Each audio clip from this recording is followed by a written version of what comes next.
맑고 푸른 시흥 20일 실천협의회 여기 보면 써있고 그 가로치고 시흥의제 20일 이름이 좀 두 가지로 이렇게 불리는데요.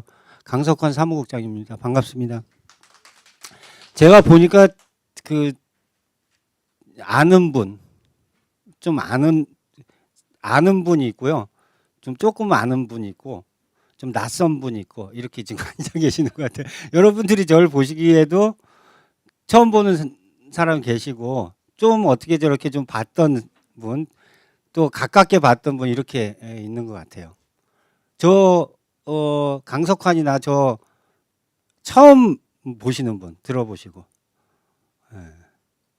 일을 더 열심히 하도록 하겠습니다. 맑고 푸른 시흥 20일에서 환경 관련해서 일을 많이 하는데 여러분들이 환경에 대해서 관심 있고 이렇게 해서 이 교육을 오셨는데 저희가 일을 많이 못 해가지고 아직 많이 모르시는 것 같아요. 예, 오다가 제가 그 엘리베이터를 탔는데 아니 제가 요새 그 시간이 제가 66년생이에요. 50 하나죠. 50살 넘어가니까 이게 시간 나이 까먹더라고요. 근데 시간이 저는 엄청 빨리 가고 있어요.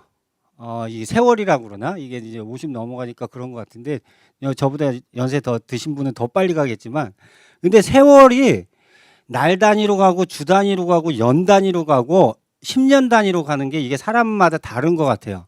시간이 주 단위로 가는 사람들이 있어요. 누굴 것 같아요? 주 단위로 시간 가는 걸 느껴. 주 단위로. 우리 공익근무더라고. 얘네들이 이 친구들이 그 엘리베이터를 탔어요. 3명이 내가 뒤에 있는데 야 나는 100주 남았어. 야 난 70주 남았어. 나는 35주 남았어. 그래. 난 이 친구들이 무슨 말을 하나 이런 생각을 했거든요. 처음에. 그러니까 이 친구들은 시간과 세월이 주 단위로 가고 있는 거예요. 주 단위로 끊어서 생각을 하는 거예요. 그래야지 이게 시간이 간다고 생각하고 제가 또 젊었을 때 느꼈던 적이 있어요. 하루는 가는데 일주일이 안 가. 일주일은 가는데 1년은 가. 그런 시간을 또 느꼈던 적이 있어요. 그 제가 이제 그 학생 운동하다 교도소에 한 2년 정도 살았는데 그때 그러더라고. 교도소에 있을 때는 또 하루는 가는데 일주일은 안 가요. 여러분들은 시간이 어떻게 가는 거예요? 우리 어머니는 1년 단위로 가신대요. 그냥 조금 있으면 1년이 가버린대. 여러분들은 어떻게 가는 것 같아? 한 달 단위로 가. 한 달이 빨리 가요. 어때? 한 달이 하루같이 가요. 뭐 하루가 일주일같이 가. 그건 이제 우리 어머니 정도 70 정도 되셔야지 가는 시간이거든요. 그리고 제가 40대 때까지는 나이를 기억했거든요. 몇 살. 근데 지금 66년생이라 지금 66년생이 50 하나가 맞나요? 맞죠? 그러니까 이게 헷갈리는 거예요. 50 넘어가서부터 내가 지금 몇 살인지 이게 기억이 잘 안 나요. 그러니까 나이가 들어가면서 세월이 가면서 이게 우리가 이 생각하는 방식이나 이런 것들 좀 달라지는 것 같아요. 그래서 오늘 처음으로 알았어요. 방위들은 주 단위로 시간이 간다. 이렇게 알아주시고요. 저는 오늘 시흥의 환경에 대해서 좀 얘기를 해볼 텐데요. 여러분들도 다 아시는 거예요. 그리고 저보다도 더 많이 알고 계실 거예요. 어떤 분들은. 근데 저는 이제 시흥의 환경을 이해하기 위해서는 그 시흥의 역사를 좀 이해해야 된다고 보거든요. 그래서 이 강의 중에 시흥의 역사 강의가 있었나요? 기회가 되면 시흥의 역사에 대해서 한번 들어보세요. 시흥의 역사가 쭉 이렇게 흘러오면서 시흥의 환경들이 바뀌거든요. 그래서 시흥의 역사에 대해서 저도 이제 시흥개꿀 습지학교라는 거 여기 습지보호 지역으로 제 시흥개꿀이 지정되는데 제가 혁혁한 공을 세웠습니다. 저는 그래서 장관님이 상도 주시더라고. 여기에서 습지보호 지역 지정하는데 아주 애를 썼다고. 근데 습지보호 지역 지정하고 이제 여러분들 같은 이제 습지 안내자를 교육하기 위해서 개꿀 습지학교라는 아카데미를 했는데요. 그때 프로그램 쭉 짜면서 거기다 이제 시흥의 역사 이걸 넣었거든요. 사실 뭐 습지나 환경 관련해서 더 많이 공부하시고 싶은데 왜 그걸 넣냐면 그 역사나 문화 속에 이 환경이 같이 들어가 있거든요. 그래서 역사나 문화를 아시는 게 환경을 이해하는 데 좀 더 도움이 될 것 같아요. 근데 시흥의 역사 중에서 시흥의 환경에 결정적으로 큰 영향을 미친 게 한 두 가지 정도 있다고 저는 생각해요. 여러분들은 뭐라고 생각해요? 첫 번째, 여러분들이 생각하는 시흥의 역사에서 시흥의 환경을 크게 바꾼 사건이나 일. 예? 선생님들이 말씀해 보세요. 어떤 것 같아? 첫 번째로. 그렇죠. 그거는 많은 사람들이 동의하는 것 같아. 시야 방조제 때문에 뭔가 시흥이 크게 변화한 것 같아. 또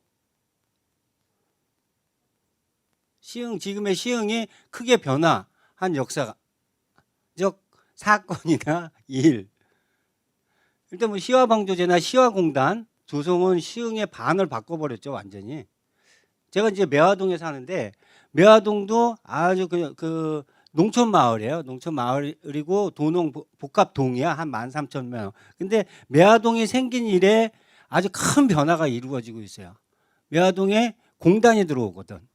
그러면 그 공단 조성으로 인해서 환경뿐만 아니라 사람의 삶까지 바뀌어요. 일단 인구 구성부터 공단에 일하는 사람들이 들어와요. 그리고 요새 또 공단에 일하는 분들이 어떤 분들이? 그렇지. 지금까지 그 농촌 지역으로 농사 지시는 분들이 그렇게 이제 환경의 변화물 그런 계기를 통해서 환경이 변하고 사람의 삶 문화가 바뀌거든요. 그래서 시흥에 여러분들이 일단 그 시야 방조제에는 좀 많은 시흥의 영향 삶을 문화를 바꿨죠. 이렇게 큰 국가 공단이 올 줄은 몰랐잖아요. 그게 있고 또 시흥 지금의 환경을 바꾼 게 한 300년 전에 있었어요. 호조벌 여러분들 들어보셨을지 모르겠지만 지금의 저 시화 방조제를 만든 것만큼 큰 변화가 300년 전에 있었던 거예요. 300년 전에도 시야 방조제가 지금 뭐 그게 한 20kg 되나요?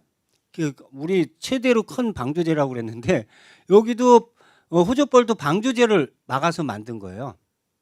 근데 그 방조제가 지금 길에 묻혀 있는데 아니 그 방조제를 이용해서 길을 냈잖아요. 시야 방조제도 그 호조벌을 만든 방조제도 그 위로 길을 냈어요. 그래서 이제 그때 300년 전에 그때도 이제 거기가 다 이제 물이 들어왔지. 지금 논 있는데 정왕동 사신 분들은 잘 모르실 텐데 이쪽은 다 논이 더 크게 펼쳐져 있잖아요. 그 논 있는 데가 다 바다였잖아요. 근데 시와 방조제 같은 호조 뚝방 호주에서 이조 예조 호주에서 만들었다고 해서 호조 그 걸뚝이라고도 하고 하는데 그 방조제를 만들어서 논이 생겼죠. 그러니까 논이 생기니까 그쪽에 삶이 또 어떻게 바뀌어요? 그 전에 바다에서 조개 캐고 배 타고 이런 분들이 그때는 배 타고 고기 잡는 게 상당히 불안정한 경제적 삶이에요.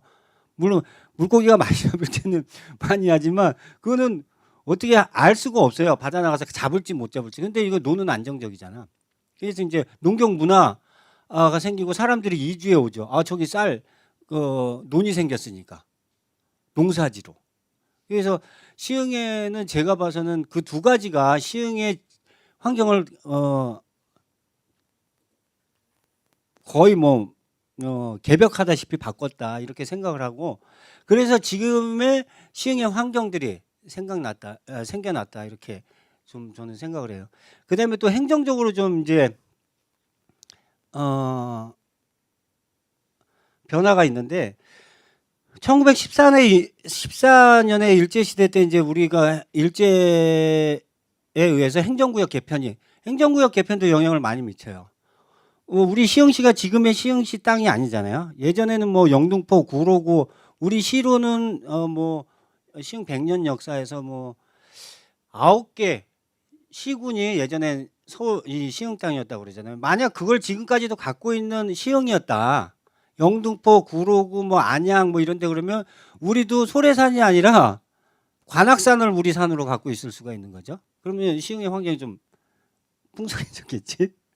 그래서 행정개편 그다음에 우리가 몇 년도죠? 몇 년도에 시가 신격됐죠? 89년에 시흥시가 돼서 그전에는 시흥군이었는데 시흥시가 되면서 우리 뭐 소래읍이하고 뭐 몇 개 이렇게 안산에서 갖고 있던 땅을 합쳐가지고 우리 시흥시가 만들어졌거든요. 그러면서 행정적으로 변화가 있으면서 시흥의 환경이 지금 된 거죠. 그 전에 있던 뭐 1914년에 일제시대 때 행정구역 개편하면서 우리가 가졌던 시흥의 자연환경들이 이제 축소되면서 뭐 안양시 승격돼서 나가고 그 이후에는 이제 쪼그라지는 시흥시죠. 근데서 하나씩 다 이제 뛰어나가다가 근데 이제 우리 시흥시는 이제 100년 사업하면서 종갓집의 자부심을 가지고 살자. 우리가 종갓집이다. 그렇게 큰 도시에 이런 말씀을 하시는데 그거 좋은 얘기고요. 하여튼 그런 행정 개편에 의해서 또 시흥의 환경이 많이 바뀌는 거예요. 그래서 그런 뭐 300년 전의 과정과 이런 쭉 있으면서 그런 역사적 과정이 시흥의 환경에 영향을 많이 미친다. 이렇게 해서 여러분들도 에코센터에 뭐 자원봉사를 하든 뭐 기후 변화를 하든 뭘 하든 시흥의 역사에 대해서 좀 많이 아시는 게 여러분들 자신도 풍부해진다 이렇게 생각을 하고요.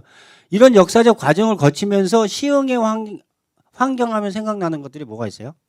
선생님들하고 같이 얘기를 했으면 좋겠어요. 시흥의 환경하면 시와 아까 얘기했잖아요. 또 시와공단, 뭐 호조벌, 또 그렇죠 객골, 또 뭐가 있어요? 에? 소래산. 여러분들이 생각나는 대로 한번 쭉. 여러분들이 이게 생각이 많이 나야 돼. 시흥의 환경에 대해서 생각나는 것들이 많아야 되거든요. 물왕저수지도 있고, 군자봉도 있고, 오이도, 관곡지, 옥구공원. 이게 막 한 20개 이상은 나와야 돼. 그래야지 시흥의 환경에 대해서 여러분들이 풍부하고 다양하게 하실 수 있거든요. 그래서 제가 시흥의 환경하면 저는 이제 시흥에 온 지 한 15년, 16년 정도 됐어요. 부천에 있다가 왔는데 이제 오면서 저는 아까도 말씀드렸듯이 시민활동가요. 시민운동가. 이제 시흥의제라는 조직에 오면서 환경운동, 환경 관련 일을 하는데 그 전에는 시민운동, 학생운동 하면서 교도소도 가고 시민운동도 쭉 했던 사람이에요. 하면서 뭐 아이들 시흥시에 이제 학교 급식에 우리 시흥쌀이 들어가거든요. 이거 몇 년 안 됐어요. 그 전에는 정부에서 양곡으로 한 3, 4년 묵혔던 쌀로 밥을 애들 줬어요. 근데 제가 봐서는 시민운동을 하는 제가 봐서는 이게 불합리한 거예요. 왜 아이들한테 질 나쁜 정부미로 몇 년 묵은 거를 밥을 주냐. 근데 그 당시에 우리 시흥에서도 좋은 쌀이 났어요. 많이 나. 근데 이 쌀은 학교를 안 가. 그리고 이 쌀 우리 농민들이 생산한 걸 헐값에 다른 도시에다 팔고 있어. 그래서 이건 좀 부당해. 그래서 제가 이제 2005년도에 시흥시 학교 급식 운동본부라는 걸 시민들하고 시민단체하고 만들어서 농민들의 쌀을 수매해서 이 쌀로 우리 애들한테 햅쌀로 밥을 해주자. 그러면 농민도 좋고 아이들도 좋을 거 아니냐. 그래서 그걸 했어요. 그런 운동. 그래가지고 지금 아이들 그 후로 저 그때 뭐 단식도 하고 막 그랬었는데 그래서 조례 만들어서 지금 학교에 쌀 들어가는 게 그 이후로 들어가요. 그러니까 그런 운동. 그다음에 요 전전시장이 이현수 시장이라는 분이 계셨는데 이분이 뇌물을 먹고 교도소에 가셨어요. 이게 뭐 우리 시장들이 그 전에 다 구속되거나 뭐 사법 처리 받았거든요. 뭐 비리나 이런 것 때문에. 근데 이 양반은 너무 많이 먹고 가가지고 아예 구속이 돼 버렸어. 근데도 거기에 있으면서 월급을 받고 있어. 이건 제 자존심이 용납을 안 하는 거예요. 그래서 주민소환운동이라는 걸 했어요. 또 시민들하고. 그러니까 저는 원래 그런 거 전문가예요. 근데 여기 의제라는 조직에 오니까 의제에 하는 일의 90% 이상이 환경일이에요. 그래서 이제 그때부터 이제 환경이 사실 좀 잘 모르거든요. 그때부터 이제 관심을 가지고 공부도 하고 뭐 시흥 객골 습지보호 지역 이제 제가 뭐 소환운동도 하고 학교 급식도 했으니 저 습지보호 지역 지정하는 것도 얼마나 열심히 했겠습니까? 그러니까 열심히 하니까 지정이 됐잖아요. 여러분들 시민들이 같이 해주셔서 하여튼 그런 거 전문가예요. 그래서 근데 그런 제가 생각하기에 시흥의 환경하면 생각나는 게 이런 것들이에요. 이거 보인대요? 내가 그래서 앞으로 오라고 그랬어요. 제가 생각하는 거야 이거. 시화공단, 반월공단, 대기오염, 악취, 오이도, 민간환경감시단, 말굴물관리센터, 아세아제지, 갯벌, 완충녹지, 옥구공원, 여러분들 다 아는 거예요. 물왕조수지, 보통천, 시화방조제, 소래산 절개 반대, 시화지속가능발전협의회, 소래산, 그다음에 호조벌 친환경농업, 갯골생태공원, 소래포구, 시흥 시민 햇빛발전소, 그린웨이, 레미콘 공장, 뭐 이런 것들이 생각나요 저는. 물론 이거보다 더 많은 시흥의 환경하면 일들이 있죠. 여러분들 거의 아는 일이죠. 이 에코센터도 요새 제 관심사예요. 여기 잘 할라나 에코센터가. 에코센터 운영위원이에요 제가. 그래서 이제 에코센터를 위탁 운영하는 기관이 저 건국대 기관인데 지역사회에 하고 좀 네트워크를 강화하기 위해서 제가 이 발언 넣었거든요. 뭐 공무원이나 이 단체나 이런 거에. 그래서 저를 운영위원으로 이렇게 해놨더라고요. 그래서 이런 것들이 생각이 내만갯벌, 모세달 뭐 요새 제 관심은 또 레미콘 공장입니다. 레미콘 공장에 지금 저기 그 호조벌에 들어선다고 해요. 레미콘 공장에 들어서면 그 호조벌 있는 데들은 논도 오염되고 호조벌로 흘러가는 보통천이라는 하천이 있어요. 그 보통천이 갯골로 들어가는 물이거든요. 근데 거기로 레미콘 만든 물들이 들어갈 것 같아. 그래서 주민들이 대책위원회 구성해서 열심히 하고 있거든요. 반대하고. 근데 재판에 졌어. 그래서 1심에 져서 레미콘 공장 지라고 허가가 났네. 그래서 또 항소심 하고 있어요. 그러니까 제가 이제 환경을 쭉 하면서 환경은 사람과의 관계 속에서 인간과의 관계 속에서 생각을 해야 된다는 생각들이 있어요. 그냥 존재하는 그 자체도 환경이지만 그 관계 속에서 뭔가가 이루어지는 것 같아요. 그래서 이런 거 여러분들이 낯선 거 있대요. 시와 지속가능발전협의회라는 조직은 들어보셨대요? 저기 있는데 이제 이것도 방조제 막으면서 시와 방조제 막으면서 저기에다 막 공단을 더 넓게 막 만들려고 하니까 시민들이 반대를 하잖아요. 그래서 이제 거버넌스 기구라고 저걸 방조제를 만든 수자원공사, 국토해양부, 뭐 시민단체 이렇게 해서 만든 조직인데 저기서 개발 계획 같은 걸 다 심의해요. 아주 그 정왕동 관련해서는 아주 영향력이 되게 큰 조직이에요. 저는 하여튼 이렇게 하면 사람도 저는 생각나는 사람 이용성도 여기 있고 서정철 이용성은 여기 에코센터 교육팀장. 환경하면 또 사람도 생각나야 돼요. 여러분들이 생각하기에 시흥시의 환경하면 생각나는 사람 누가 생각나요? 에코센터장? 우리 시흥시장? 그러니까 시흥하면 저는 여기 강석환도 있듯이 여기 뭐 서정철은 시흥 환경운동연합을 만든 사람이에요. 처음에 이제 환경을 보존하기 위해서 가장 많이 열심히 한 데가 환경운동연합이라는 여러분 이름은 다 들어보셨을 거 아니야.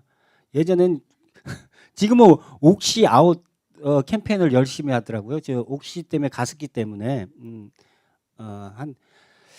그래서 우리 이용성 팀장도 환경교육 하는 데는 뭐 열심히 오래 한 그 지역 후배고 그래서 하여튼 환경하면 이런 것들이 생각나요. 여러분들도 환경하면 한 20개 정도 말씀하시고 여러 사람부터 기관, 그다음에 사건, 뭐 자연환경 뭐 이런 것들이 이렇게 다 유기적으로 같이 생각났으면 좋겠어요. 그다음에 이게 이제 우리 시흥시 그 지도인데 여기에 이제 뭐 여기 이쪽이 정왕동 저도 처음에 왔을 때는 뭔 도시가 이만큼만 돼도 많은데 이게 옆에 붙어 있어요. 근데 여기 보면은 양적으로는 한 3분의 1 빼냐 안 돼. 그죠? 땅의 양적으로는. 근데 인구는 반이에요, 여기. 여기는 그러니까 인구 밀도가 높죠. 인구 밀도가 높은데 여러 가지 문제가 있는 지역에 이제 아까 환경에 대해서 여러 가지 이제 생각나는 대로 말씀을 했는데 이제 제가 여러분들하고 얘기할 거는 뭐 다른 데도 산도 있어. 하천도 있고 근데 뭐 우리가 그렇다고 산이 뭐 좋은 산이에요? 소래산 300m도 안 돼. 작아. 하천 뭐 서울만 해도 한강 있고 큰 하천들 있잖아요. 뭐 진짜 시민들의 휴식 공간, 자연환경이 우수한. 근데 우리 시흥의 하천 보면 좀 그래. 그죠? 다른 데 있는 하천. 근데 우리가 다른 데 없는 것들이 있어. 뭐죠? 갯벌. 그다음에 또 시야호도 없어. 시야 좀 갖고 싶지 않지만 그런 건 딴 데 줘버리고 싶잖아. 근데 딴 데는 없지만 아주 중요한 환경. 그래서 좀 여러분들하고 오늘 얘기할 거는 뭐 우리 소래산이 어떻고 그거 뭐 하면은 딴 데서 뭐라 그래. 그 뭐 소래산 가지고 그러냐.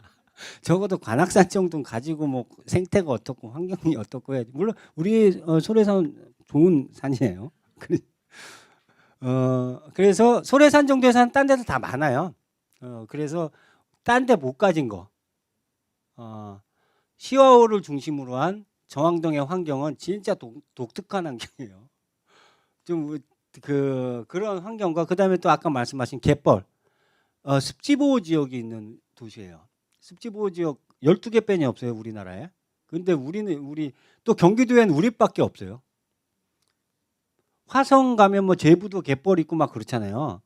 화성도 있고 안산도 갯벌 있고 평택도 있어요. 근데 그런데 우리보다 더 넓은 갯벌이 있는데도 보호지역으로 지정할 만한 데는 없다는 게 중앙정부 전문가 판단인 것 같아. 이런 얘기하면 그분들은 뭐라고 하겠지만 우리 화성에 뭐 어디 갯벌 어디 뭐 백사장이 얼마나 좋은데 시흥 그거 가지고 근데 그러면 국가에서 진짜 여긴 자연환경이 우수해서 보호지역으로 지정하려면 그럼 화성 거기를 하지. 우리 시흥을 했지 않냐.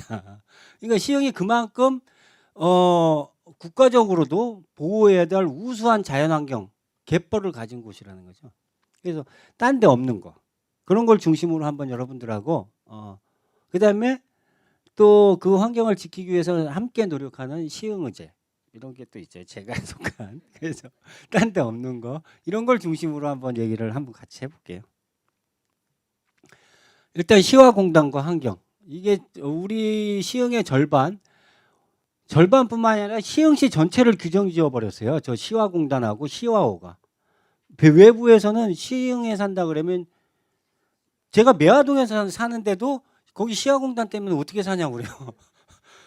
아무 상관 없거든요. 시화공단 매화동하고 은행동 사는 진짜 은행동이나 대화동 사시는 분들 그쪽 잘 몰라요. 떨어져도 있고 근데도 거기 어떻게 사니 그래요. 그리고 바닷바람이 세지 않냐고. 우리 어머니가 그래. 그러니까 이 시화공단 지금은 시흥 스마트허브라고 그래요. 이제 시화공단이 좀 그렇잖아요. 시화공단이 좋은 것 같아요. 시흥 스마트허브가 좋은 것 같아요. 스마트하잖아. 스마트허브가. 근데 그래서 바꿨어요. 그래서 이 시화공단이 시흥의 반뿐만 아니라 전체적으로 환경적으로 미친 영향은 엄청나다 이렇게 보시면 되고요.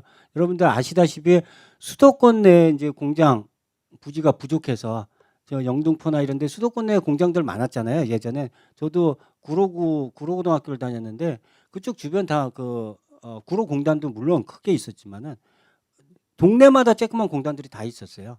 신도림동에 또 있었고 지금은 금총 가산동으로 바뀌었는데 가리봉동 아세요? 가리봉동 우리 어렸을 때부터 어감이 좀 이상하더니 바뀌었더라고요. 그다음에 하여튼 그렇게 공장들이 있었는데 그런 것들이 이제 다 더 확장하려고 하니까 용지가 부족한 또 못 짓게 수도권 사람들이 환경에 대한 의식이 높아지면서 그래서 그런 산업용지 플러스 이제 도심에 사람들이 차니까 이제 경기도 쪽으로 이제 주거용지를 해서 하려고 77년부터 지금까지 만들고 있어요. 아직도 이게 제목이 반월 특수지역 안산 시화지구 개발 사업이라는 거예요. 여기에 이 사업에 의해서 아직까지도 지속되고 있어요. 우리 시흥은 거의 MTB라는 그 시야호 막아가지고 안쪽에 북측 간석지라고 그러는데 이제 거의 끝나가고 있어요. 거기 이제 다 메꿨어. 근데 아직 화성 쪽은 엄청나게 또 남아 있어요. 시아오 막 여러분들 시아오 막아가지고 땅이 얼마큼 생겨났는지 아세요? 우리 시흥시 제가 개발 사업자라도 좀 매력이 있는 게 없던 땅이 엄청나게 생긴 거야. 시흥시 면적이 그 경기도에서 다른 30개 시군 중에 작지 않아요. 근데 시흥시만큼의 면적이 생겨났어요. 땅덩어리가. 그거 막아서. 그래가지고 공장 짓고 아파트 짓고 해가지고 막 그 땅 짓고 헤엄치기라고 그러지, 돈 벌기가. 그 개발 수자원공사라는 개발 주체인데 거기는 없는 땅 만들어가지고 땅 팔고 해가지고 엄청난 이득. 물론 국가 공기업이기 때문에 수자원 개발이나 수자원 보호를 위해서 쓰겠지만 꼭히 그런 것 같지는 않아. 하여튼 엄청난 땅들이 생겨나서 여러분 여기 보시면 이제 쭉 해서 면적이 232 제곱킬로미터네. 하여튼 시흥의 면적만큼 안산이 우리 시흥의 면적의 반도 안 돼요. 안산이 시흥의 면적의 3분의 1 정도뿐이 안 돼요. 그러니까 안양 같은 경우에 특히 안산이라고 그랬나? 안양 같은 경우에 안양 면적에 한 세 개 땅덩어리가 생겨난 거예요. 그거 막아서. 그러니까 엄청난 사업이죠. 수도권에 그것도. 저기 뭐 전라도나 이게 아닌 수도권은 왜 좋냐면 이 물류나 이런 것들이 다 금융이나 이게 집적돼 있잖아요. 그래서 이게 이제 주거든 공장 용지든 장사가 잘 되는 게 그러니까 여기다 막은 거예요. 방주제로. 그래서 이게 가장 많은 시흥에 영향을 미치는 환경이다. 이렇게 보시면 되겠고요. 근데 이렇게 해가지고 막아서 시흥에 이제 다 저쪽에 염전 땅이었잖아요. 지금 막기 전에 일제 시대에 이제 그 드러난 그 뻘 같은 데를 조금 해가지고 땅으로 만들어서 염전했잖아요. 거기가 군자 염전이에요. 제 나이 또래 분들은 엄마 없는 하늘 아래라는 영화를 그거 기억하시는 분 손 들어보세요. 50대들. 이거 손 들면 50대들 되겠습니다. 제가 그때 그거 보고 아직도 그 펌프질하는 그 초가상가 같은 집에서 그 장면이 아직도 떠올라요, 저는. 엄마 돌아가시고 아이들이 그 있잖아요, 펌프 했던 그 장면이 생각나는데 그 무대가 거기에요. 우리 지금 정왕동 무슨 공장 터겠지 지금은. 하여튼 그 염전을 개발했다가 이제 더 아주 방조제까지 막아서 한 겁니다. 이게 이제 옛날 사진이에요. 70년대 그 막기 전에 뭐 이게 이제 수인선 지금 소래역 가는 거 있잖아요. 소래역 여러분들 철교 있잖아. 그거 거기로 다녔던 거고 이제 이게 어딘 것 같아요? 옥구공원산, 옥구산 거기고 이게 오이도. 그러니까 여기 이제 다 요 앞에를 여기가 오이도죠. 요 앞에 이제 여기 시화방조제를 막은 거죠. 그러니까 물이 적게 들어오는 거지. 그러니까 여기다 이제 뭐 그렇지 않아도 이제 염전으로 이렇게 있던 땅인데 여기를 다 이제 흙 갖다 보여. 그래서 산을 하나 없앴잖아. 정왕동에. 그러니까 옛날에는 뭐 10년이면 강산이 바뀐다 해서 뭐 그런 말도 있지만 뭐 금방 산 하나 없앴어요. 그러니까 이게 산도 없애는 환경을 만든 거죠. 우리 정왕산이라고 정왕동 그거 있었으면 여러분들 그 산에 지금 요새 산이나 이런 강변 이런 것들이 여러분들의 삶의 휴식터나 이런 쉼터가 되잖아요. 근데 지금 이거 막아서 여기 공단 만든 데는 도는 데지만 여러분들의 삶의 휴식도 물론 경제적 활동을 하게 되죠. 물론 그 경제 근데 과연 이걸 뻘로 이 바다로 뒀을 때 경제적 효과와 지금 공단을 들어서 거기서 나는 경제적 효과가 어떤 게 낫냐? 그럼 지금은 이걸 그대로 두고 바다에서 이걸 채취하면서 잡으면서 자연 관광을 하면서 하는 게 경제적 효과가 더 높다고 그래요, 지금은. 그리고 우리의 삶 또 그런 경제적 효과뿐만 아니라 우리 삶에 미치는 우리 정서적 뭐 이런 영향들 있잖아요. 하면 훨씬 높다고 그래요. 이거 근데 이 70년대 80년대만 해도 그냥 매워서 뭔가 경제 활동을 급하게 빨리빨리 더 많이 생산하는 그런 걸 위주로 나라가 돌아갔던 거죠. 사람들 인식도 그렇고. 근데 이제 인식이 많이 바뀌었어요. 여러분들 70년대 60년대만 해도 이렇게 환경 관련 교육을 받으러 오시고 교육을 기획한 적이 많이 없어요. 근데 지금 이런 게 제가 시흥에 가서 활동을 하지만 저는 이제 이런 기획자의 입장에서 저는 뭐 이런 강의를 많이 만들긴 해요. 근데 듣지를 않아. 그래서 아는 건 없어. 근데 기획은 하는데 여러분들 같은 선생님들 같은 분들이 많았으면 좋겠어. 한 200명, 300명. 너무 지금 부족해. 뭘 좀 하려면 없어요. 그래서 한 선생님이 여기도 해야 되고 저기도 해야 되고 막 다 한 5군데 6군데 가서 갯벌도 보호하고 아이들한테 갯벌 관련해서 교육도 해줘야 돼. 애들이 그런 중요성을 알아야 되잖아요. 시민들도 이제 알고 싶어요. 저 시흥 갯골에 그냥 와서 보는 것도 보는 거지만 거기를 안내받으면서 설명하면서 듣기를 원하셔요. 지금은 수준이 높아져서. 지금 옛날에는 우리 어르신들 그러잖아요. 뱃놀이나 관광이야 그냥. 아 좋다. 근데 요새는 안 그래요. 거기서 순천만도 가면 해설사 시민들이 계시잖아요. 그렇게 해설을 들으면 더 많이 들리고 더 많이 보이거든요. 그래서 그런 거 그래서 그걸 하려고 그랬는데 없어. 너무 모자라. 그래서 좀 이런 환경 교육들이 많이 이루어지고 여기에 선생님 우리 시흥 시민들이 많이 참여해서 좀 이런 공부도 하시고 또 내가 아는 것들을 또 알려도 주시고 이런 분들이 나는 수백 명이 됐으면 좋겠어요. 지금. 그래서 많이 모자라다. 하여튼 옛날 이런 모습이었어요. 그 지금 시화공단이. 근데 지금 이렇게 된 거죠.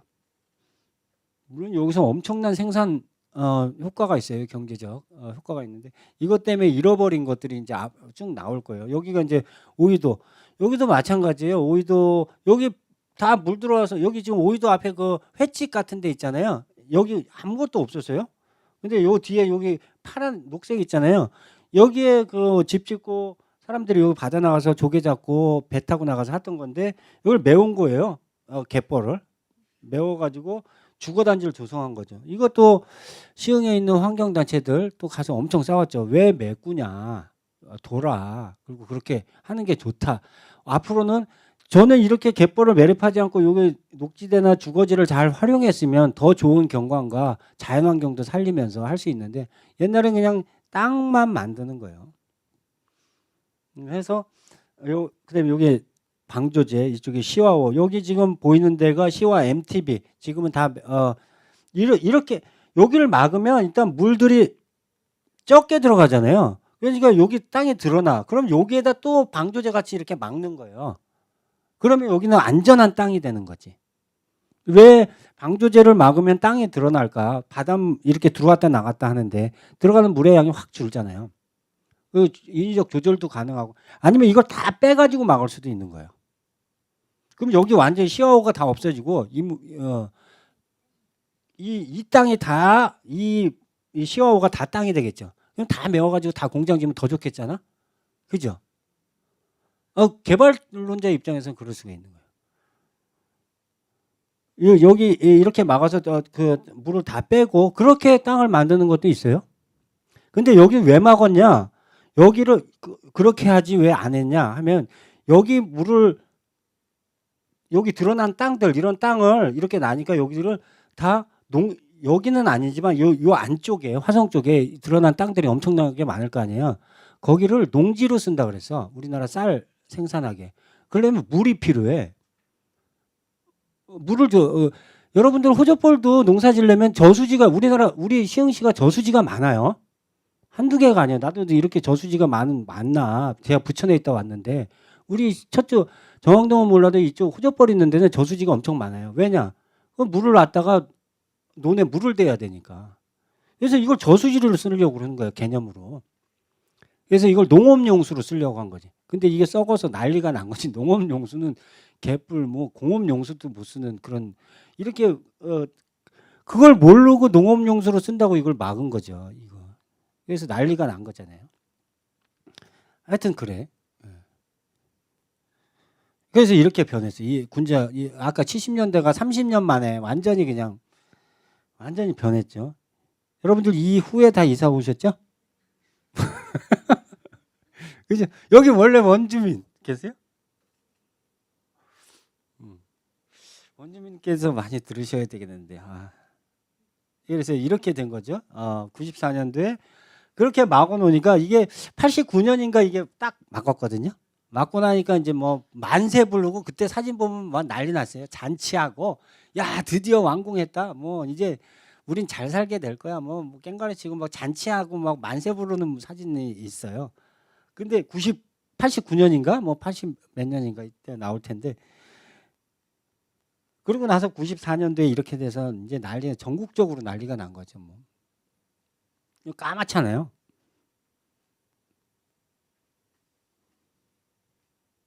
하여튼 이렇게 됐어.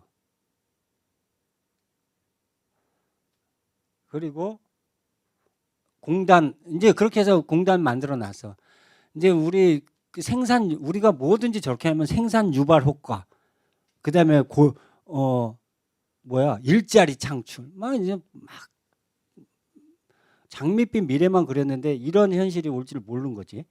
이제 MBC 97년 그 시어하고 그럴 때 이제 난리 난 거예요. 막 눈물 나지요. 거기다가 구토 나지요. 어지러움증 나지요. 97년에 MBC 기자가 우리 정왕동 주민을 인터뷰한 거야. 자다가 냄새가 하도 심해가지고 가래가 끓고 피가 날 정도예요. 이런 환경이 만들어진 거예요. 저렇게 해서. 이런 그 공단 옆에다가 이제 아까도 말했듯이 산업용지와 주거용지를 공급한다고 그랬잖아요. 안산 신도시 그래서 만들어진 거예요. 고잔동 뭐 이런데. 옛날에 우리 거기 뭐 안산 여러분들 사리포구 가보신 분, 들어보신 분, 사리포구 들어보신 분 손 들어보세요. 50대 이상이에요.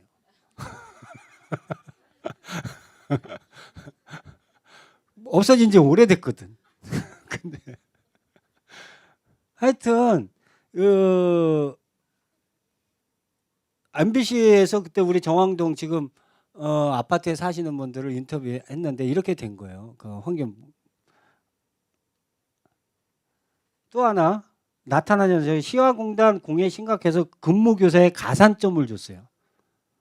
그러니까 거기는 안 오려고 그래. 공단은 선생님들이. 애들은 학교는 많은데 가르칠 선생님들이 안 오려고 그래요. 거기 왜 안 오냐? 환경이 그러니까. 애들 가르치지 못할 환경이라고 선생님들 생각되는 모양이에요. 그러니까 저 가산점을 주는 거는 벽지, 도서는 섬, 벽지 아주 가기 어려운데 특수학교는 이제 뭐 특수한 그런 데는 인사상 뭐 가점을 주는 제도가 있나 봐요. 저도 선생님이 아니라 잘 모르겠는데 그래서 수도권에서는 처음으로 울산 석유화학단지 하면은 울산도 만만치 않게 환경오염으로 지금은 낮았지만 한 대거든요. 환경병도 많이 생겼고. 근데 수도권에서는 처음으로 여기 보시면 시화공단에 인접해 있는 정왕동, 거머동의 군서, 하면, 서촌 초등학교 등 거기 초등학교 다 들어간 거예요. 애들 정왕동에 사시는 분. 애들 여 학교에서 키우셨죠? 지금 괜찮아요. 그래도.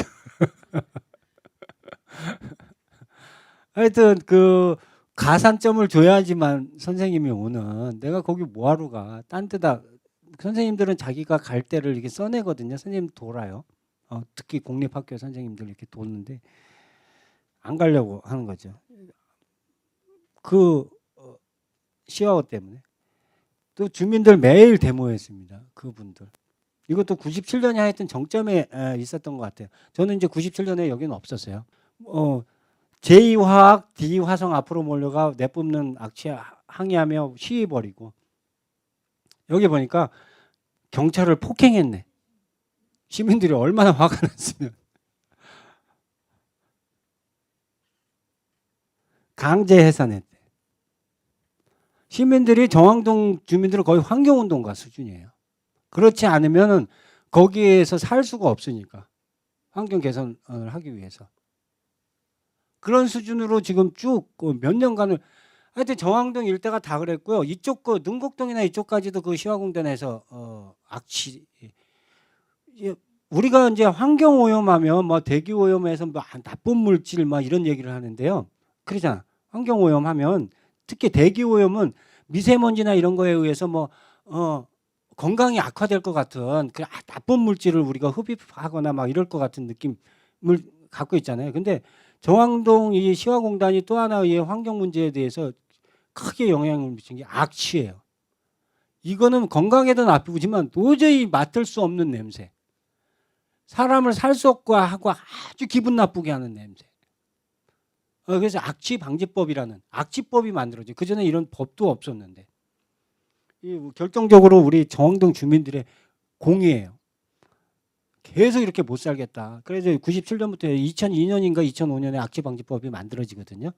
그러니까 그 전에 이제 정부 당국 전문가들도 환경 대기 오염하면 그런 나쁜 물질에 의한 우리 건강의 훼손이나 환경의 훼손을 생각하는데 그 플러스 악취라는 개념이 이제 들어와서 악취도 환경 공해로 해서 또 민원도 이거 2006년인데 2006년 지금도 완전히 없어진 건 아니에요. 많은 투자를 해서 많이 지금 잡고 있어요. 여러분들 지금 같은 경우에는 정왕동에 사시는 분들 살만한데요? 어떤 분들은 살만한데요. 그 전에 저도 처음에 이제 한 15년 전인가 한 와서 정왕동에 갔어요. 차를 몰고 회의 있어서 처음 간 거야. 경기공업대에 회의가 있어서 딱 갔는데 이제 차 문 닫고 가니까 나 몰랐어. 근데 경기공업대 가서 문을 차면 차 시동 끄고 탁 문 내리는데 난 차가 타는 줄 알았어. 내 차가 막 야 큰일 났네. 그래서 막 본네트 열어보고 막 했는데 그 냄새가 내 차가 타는 것도 초기가 아니에요. 초기 타는 냄새가 아니라 완전히 반이 탔을 때 나는 완전히 막 탔을 때 냄새가 풍성해졌을 때 있잖아요. 막 심해졌을 때 그런 걸 느낀 거예요, 제가. 그래서 막 문 열고 막 환기시키고 그랬는데 보니까 그냥 그 주변에 다 나는 냄새예요. 그러니까 저 깜짝 놀랐어요. 근데 지금은 그렇지 않아. 그래도 에코센터 옆에 에코센터가 거기 옆에 있잖아요. 에코센터 아마 옛날 같으면 그 오지 근무 수당을 더 줬어야 돼. 거기 근무하시는 분들. 지금은 좀 낮아도 거기 그래도 아직도 지금은 악취 지도가 다 만들어져 가지고 어느 공장에 무슨 냄새가 뭐 때문에 난다까지 다 알아요. 그런 시스템이 돼 있어. 우리 시흥의 시스템이 아주 좋은 시스템. 하도 이렇게 정왕동 15만 20만 주민들이 다 환경운동 가니까 안 할 수가 없는 거죠. 그리고 우리 시도 마찬가지고. 그래서 그런 게 지금은 뭐 어느 공장에다 딱 나와요. 악취가 난다. 그럼 여러분들 거기 자꾸 계시면 그렇게 될 거야. 그래서 하고요.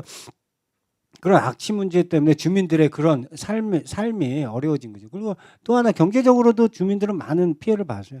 아파트 가격이 안 올랐거든. 그나마 좀 100곳이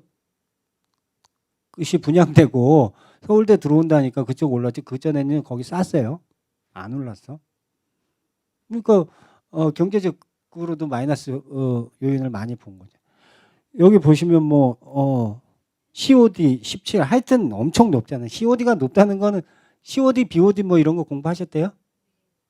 17 뭐 이렇게 돼서 97년에 정점으로 해서 이제 엄청나게 그런 주민들, 환경운동가들, 환경단체들의 그다음에 시가 노력해서 그다음에 나라에서도 난리가 난 거죠. 국가에서도 국가 사업으로 한 거예요. 시화공단은 국가에서도 자기네들이 책임이 있는 거죠. 그래서 쭉 낮아져서 하죠. 지금 보면 COD 10 이상은 5급수, 5급수면은 공업용수로도 쓸 수 없는 그런 땅 거예요. 그러면 지금 뭐냐 2.76, COD 2.76, 3 이하 2급수까지. 지금은 시화호가요 많이 그 왜 그러냐면 시화호를 아까도 말씀드렸듯이 막아서 이게 좋아진 게 결정적으로는 이것도 주민들의 요구에 의해서 뭐 과학이 발달하고 정부가 예산을 많이 투입한 것도 있지만 주민들 환경단체들 요구를 받아들여서 괜찮아진 게 저걸 막아가지고 민물 바닷물을 민물로 만들어서 그걸 바닷물을 논에다 대면 안 되잖아요. 뭐 다 죽잖아요. 그러니까 민물로 만들어서 농사 지으려고 한 거죠. 농사 지으려고 하다가 저렇게 썩고 해서 민물을 포기한 거죠. 그래서 해수가 유통되게 해서 좋아진 거예요. 그래서 지금은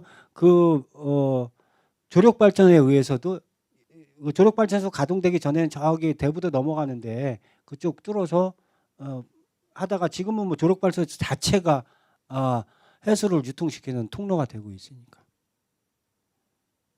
CO 수질이 그래서 2014년에 2.76까지 COD 이렇게 이제 좋아지는 거죠. 수질 같은 경우 아까 말씀드린 5급수 있잖아요. 특수한 정수 처리 후 특수하게 뭘 정수를 그물을 그 당시에는 처리했는지 모르겠지만은 하여튼 그러네요. 그러니까 이제 그 효과가 난 게 뭐 주민들의 그다음에 환경단체 시야공단 공해 방지 대책 마련을 위한 세미나 막 이제 대책을 마련해야 되잖아요.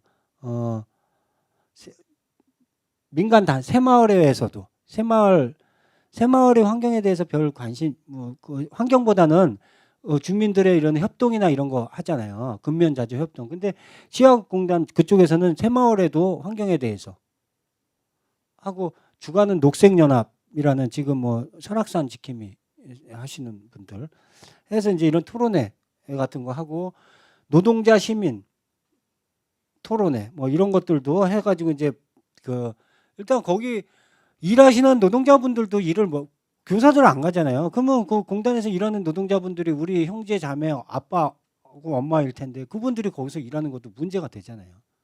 환경 개선에 거기에 주민들도 있지만 그 주민들의 남편이 부인이 가서 일했을 거 아니에요. 많은 사람들이. 그래서 이제 이런 노력에 의해서 주민과 단체들 많은 사람 우리 시흥시 구성원들 담수화 민물 포기하고 다시 해수로 시야호 바꾸고 그다음에 그런 악취 나는 기업들에 대해서 단속도 했지만 단속하고 그다음에 지원도 해줘요. 수자원공사에서도 자기네가 저렇게 방조제도 맡고 공단도 조성하고 해가지고 책임이 있잖아요. 그래서 자기네가 거기서 수익을 얻었을 거 아니에요. 그래서 일단 뭐 아까 지속이라는 시와 지속가능발전협의회하고 그쪽에서 협의해서 4,500억 정도를 내놔요. 대기 개선, 악취 개선하는 걸로. 그래서 그걸 해서 공장마다 그런 악취 또 이 공장에서는 이 공정 뭘 만들 때 꼭 필요한 거야. 우리나라에서도 자동차를 만들기 위해서 꼭 필요해. 근데 꼭 필요한 근데 만들기 위해서 냄새가 나. 그럼 어떻게 할 것 같아요? 그거 못 만들게 할 수는 없잖아요. 그래서 그 만드는 과정에 그런 냄새가 나지 않도록 냄새를 잡을 수 있는 기술 지원이나 예산 지원들을 해주는 거죠. 그다음에 악취 방지법에 의해서 여기는 악취 나는 지역이다. 그래서 우리 시흥 그쪽은 악취 지역이에요. 그래서 지정을 하고 좀 창피하긴 하지만 악취 지역이 사는 게 관리하고 개선해야 되잖아요. 악취 지역으로 하면. 그래서 하고 시야호 관리하기 위해서 관리위원회도 만들고 그다음에 또 민간환경감시단이라고 주민들이 그렇게 데모만 하는 게 아니라 냄새나는 데를 막 저녁마다 돌아다니면서 리스트 가지고 막 체크하고 신고하고 그랬어요. 지금은 일정도 소정의 급여 비슷하게 이렇게 받으시면서 다녀요. 민간환경감시단 시에서 전적으로 운영하는데 옛날에는 자발적으로 시민들이 모여가지고 감시하고 다녔어요. 신고하고. 민간환경감시단. 그래서 이거 민간환경감시단 있는데 별로 없어요. 이것도 우리 시가 하여튼 유명한 감시단이에요. 아까 만든 시와 지속가능발전협의회에서 이걸 설치해서 니네 수공은 책임이 있으니 4,500억 내놔라. 이렇게 이제 요구하고 개발 계획을 수자원공사라는 데에서 일방적으로 추진하는 게 아니라 지역단체, 시흥시, 뭐 다 모여가지고 논의해가지고 아까 MTB라는 땅 있잖아요. 우리 시흥에 그것도 원래 면적이 더 넓었어요. 근데 줄였어요 그걸. 수자원공사에서는 더 넓게 개발해서 공단 지역을 더 넓게 만든다고 그랬는데 시화공단을 그렇게 만들어 놨는데 예? 그 공단을 또 만들어서 또 무슨 문제가 일어나냐. 근데 수자원공사에서는 첨단 산업 단지로 만들 거다. 첨단은 냄새가 별로 안 난다. 어? 근데 그걸 어떻게 믿습니까? 근데 뭐 첨단으로 하고 면적을 줄이는 걸로 해가지고 합의를 한 거죠. 데모만 할 수는 없잖아요. 데모를 그렇게 해도 시어를 막는데 지네 뜻대로. 이제 여기서 좀 철학의 문제가 있는데 과연 그렇게 저렇게 개발할 때 그 개발 계획에 우리가 끝까지 반대하고 막아내냐. 막을 수 없을 바에 차라리 협의해서 주민들에게 이루어온 결과를 좀 더 끌어내느냐 이런 것들은 이제 판단의 가치의 문제가 또 있는데 이것만 가지고도 이 지속가능발전협의회의 설치와 운영 이런 것만 가지고도 뭐 많이 논의할 수 있어요. 그다음에 또 에코센터도 정왕동에 이거 처음에 에코센터를 유치한다고 우리 환경정책과에서 저하고 이제 상의를 하는데 근데 요점은 뭐냐면요. 왜 우리가 에코센터 처음에는 저탄소 녹색성장 체험관이라는 이름이었어요. 이걸로 하는데 이건 이제 정부에다 공모 사업 같은 걸 하거든. 어느 시에서 할래? 그럼 여러 시에서 막 내잖아요. 우리 시에 해주세요. 우리 시에. 근데 우리 시로 유치된 이유가 뭐예요? 우리 환경이 너무 안 좋아요. 우리 같은데 이걸 해서 에코센터가 이런 걸 해주셔야지 국가에서. 그게 받아들여지는 거예요. 아직도 환경 취약 지역이야. 또 그걸 우리 10분 활용해서 시에서는 그런 걸 갖고 오는 거예요. 그래서 이런 것도 이런 노력에 의해서 지금 많이 낮아지고 악취도 아까 98년, 97년 막 데모 엄청 2천 건들이 이제 시민들 우리 또 정왕동 주민들은 엄청나게 데모하고 신고하고 막 민원 넣고 지금도 그렇잖아요. 악취 나면 정왕동 주민들은 그 전통이 있어가지고 바로바로 시로 들어옵니다. 참질 않아. 다른 시 분들은 웬만하면 가만히 있어. 그냥 좀 이러다 없어지겠지. 첫 번째, 그죠? 이러다가 안 나겠지. 그러다가 시에서 알아서 해주겠지. 또 나. 옆에서 누가 신고 안 하나? 근데 우리 정왕동 주민들은 안 그러세요. 바로바로 그냥 신고합니다. 그리고 그 민간환경감시단도 있고 또 집에서 이렇게 냄새 나는 걸 신고하는 그런 시스템들이 여러 가지 해놨어요. 그래서 2013년에 300건으로 줄은 거죠. 계속 아직까지도 뭐 악취나 뭐 이런 것들이 하지만 좋아질 거라고 봐요. 또 하나 정왕동 그런 악취의 아주 그 주범 중에 하나가 우리 시흥시거든요. 맑은 물 관리센터라고 음식물 쓰레기 처리하고 그다음에 여러분들 쓰레기 소각장 그쪽에 있어요. 이런 것들이 그거 만들 때도 맑은 물 관리센터 이런 거 만들 때도 물을 깨끗이 정화해 가지고 깨끗한 물을 만들고 냄새도 안 나게 잘 시설한다고 했겠지. 근데 그렇게 된 거거든요. 거기 냄새 엄청 나고 하는데 그거 지금 한 몇 천억 들여가지고 다 현대화시키고 하고 있어요. 하여튼 여러 가지 노력을 주민들의 삶의 질 개선, 환경 개선을 위해서 노력을 하고 있습니다. 제가 원래 이게 사회 운동가인데 이게 시흥의제 20일에 와가지고 반 공무원이 됐어요. 공무원을 칭찬 안 하고 공무원과 싸우는 게 잘못된 거를 개선하기 위해서 싸우는 게 제가 주였었는데 환경 여기 시흥의제 20일은요 시의 예산을 받으면서 시와 함께 운영하는 거버넌스 기관이라고 그래요. 시의 기관도 대표가 시장이에요. 민간하고 같이. 그러다 보니까 이게 제가 좀 막 깎여서 지금 좀 제 정체성에 혼란을 겪고 있습니다. 시와 수질도 아까 보셨듯이 하여튼 이런 환경들은 시흥에 뺀이 없다. 그죠? 이거 전국에 그래서 시흥 이 시아오와 이런 환경에 대해서 좀 잘 아시죠. 그다음에 이제 이거 끝났으니까 갯골 생태공원 이것도 시흥반이 없잖아요. 이것도 아주 중요한 저런 과정들이 또 있었기 때문에 이것도 된 거거든요. 여러분들 가서 습지보호 지역 됐다고 하시지만 이 습지보호 지역이 되기 위해서는 한 20년 동안 많은 노력들이 있었어요. 과정들이.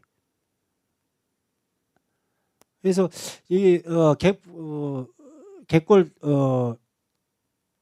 생태공원과 갯골 생태공원과 시흥 갯벌 습지보호 지역. 갯골. 딴 데는 갯골, 시흥만 있는 거예요. 갯골 생태공원. 다 갯벌로 통칭하잖아요. 우리 같이, 그러니까 우레뺀이 없는 환경이라는 거예요. 갯골. 이렇게, 긴, 이게 2점 몇 킬로가 될 거예요. 이렇게 안쪽으로 골짜기로, 물 골짜기가 이렇게 돼 있는데, 여러분들 그동안 사시면서 갯벌에 많이 가보셨지만, 이런 거 보셨대요? 안 보셨잖아요. 저도 시흥에 와서 놀란 게 정왕동의 환경하고 여기예요. 여기를 한 15, 16년 전에 왔는데 제가 어디야? 여기 이제 방산대교거든요. 여기 소래포구 가는데 여기를 쭉 차를 타고 가는데 제가 시흥 YMCA에 있었는데 YMCA가 여기 있어. 은행동에. 차를 타고 쭉 해서 정왕동에 가는 거야. 가는데 여기를 쭉 가는데 여기 보니까 엄청난 땅이 그때 그 가을이었어요. 빨갛게 돼 있는 거야.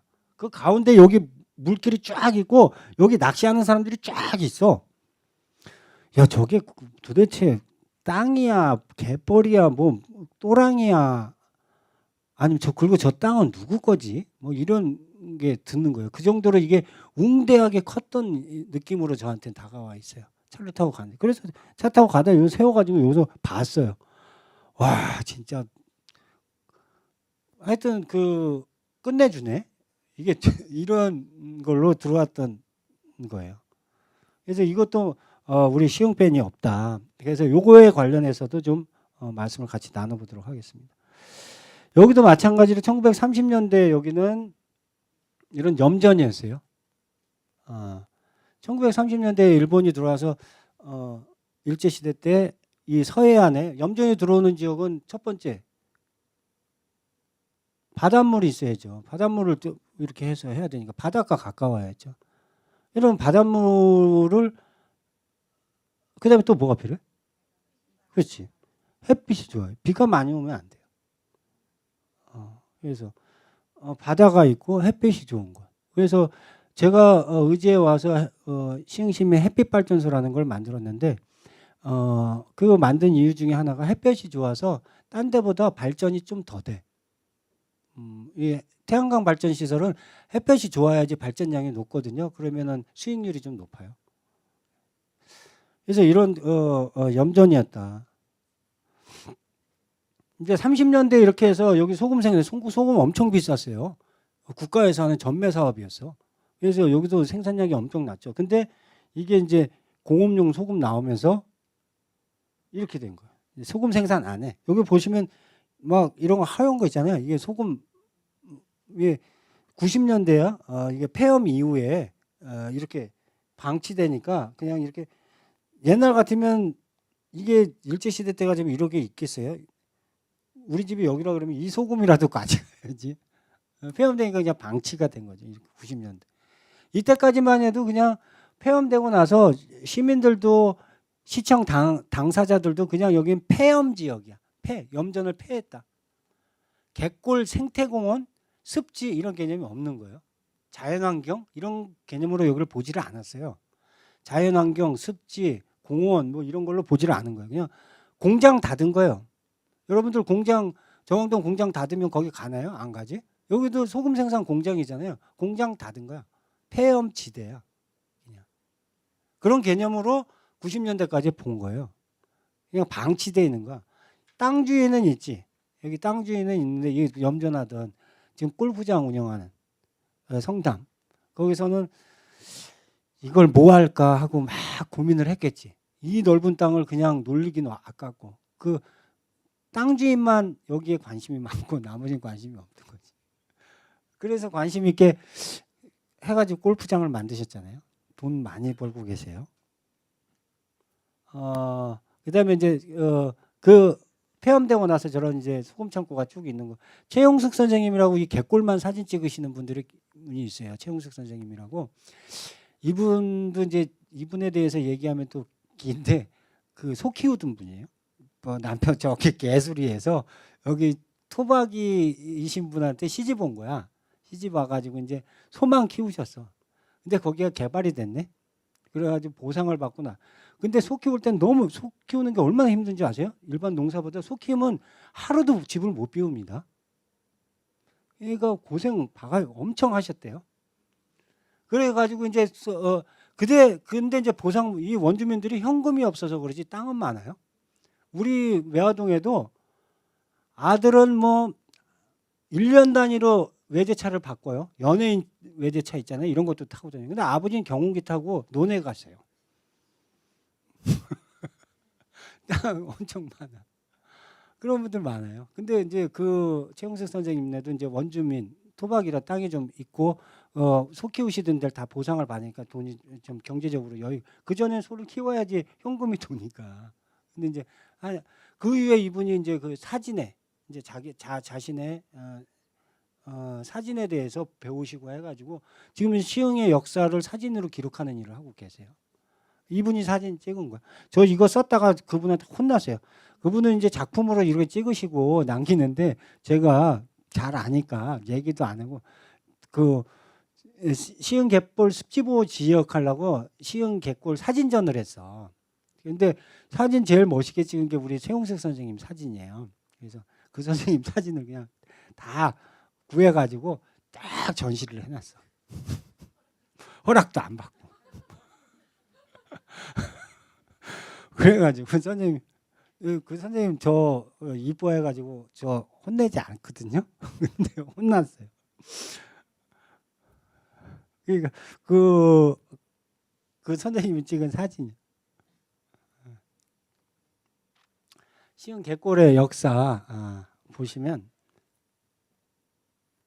1934년, 36년 이때 이제 저기가 갯골 주변이 갯골은 한 물 들어오는 데 있잖아요. 거기는 공유 수면이에요.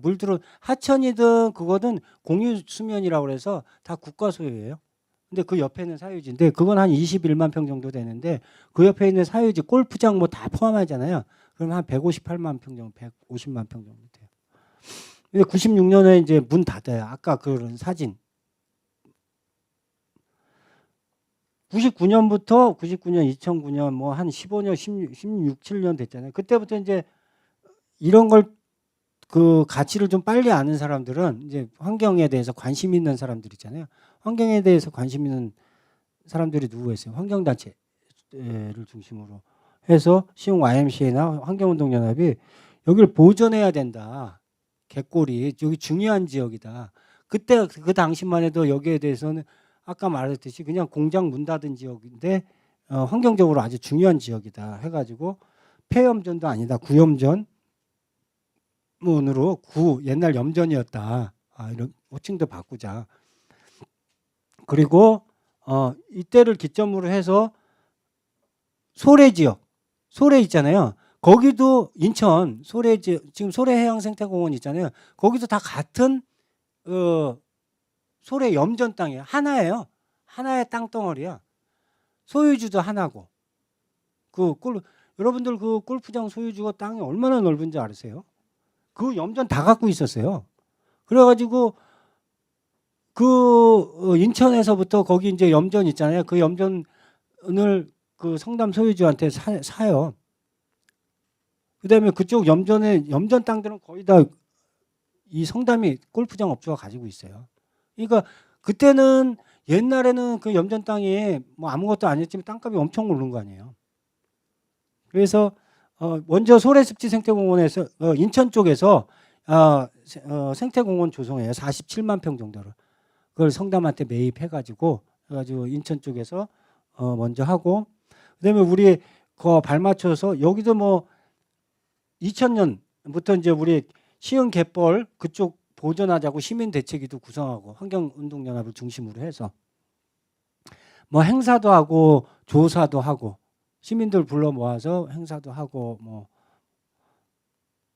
해서 2003년에 여기를 진짜 조사하고 연구해 보니까 진짜로 좋은 곳이다. 그래서 보존해야 된다 해가지고 뭐 공유수면 아까 물 들어오는데 거기 포함해서 양 사이드로 100m 때까지 보호 지역으로 지정하자.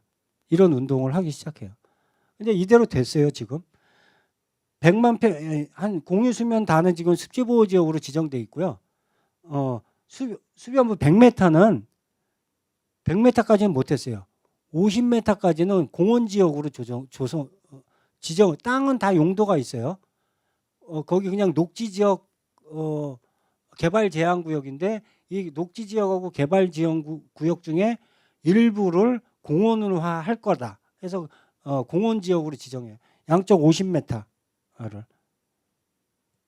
그러니까 이제 업주 입장에서는 그 공원 지역에는 공원 외에 뭔가 할 수가 없어요.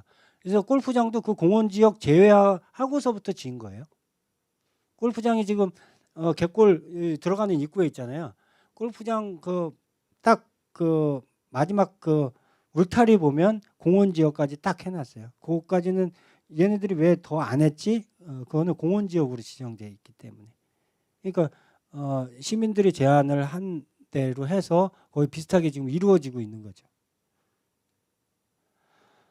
그래서 2003년부터 그런 제안들이 있으니까 시에서도 공원으로 해야 되겠다. 인천도 하고 해서 시흥 갯골 생태공원을 조성해요.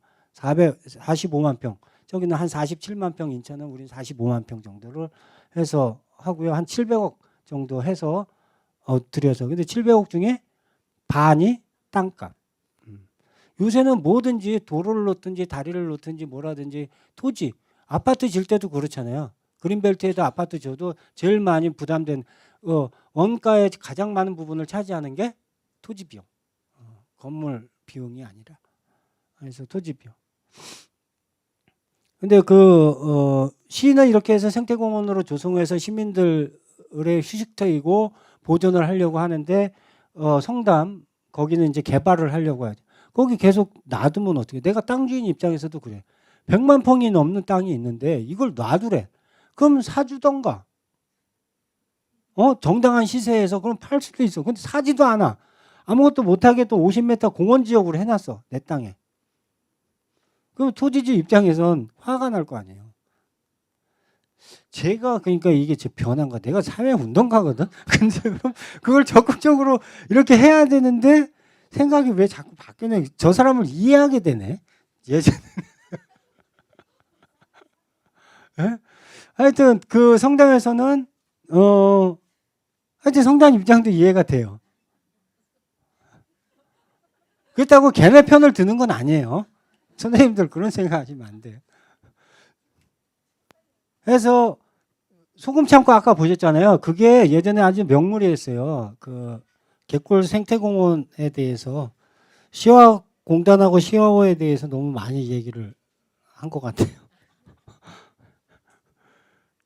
갯골 생태공원 얘기를 쭉 하고 있는데요.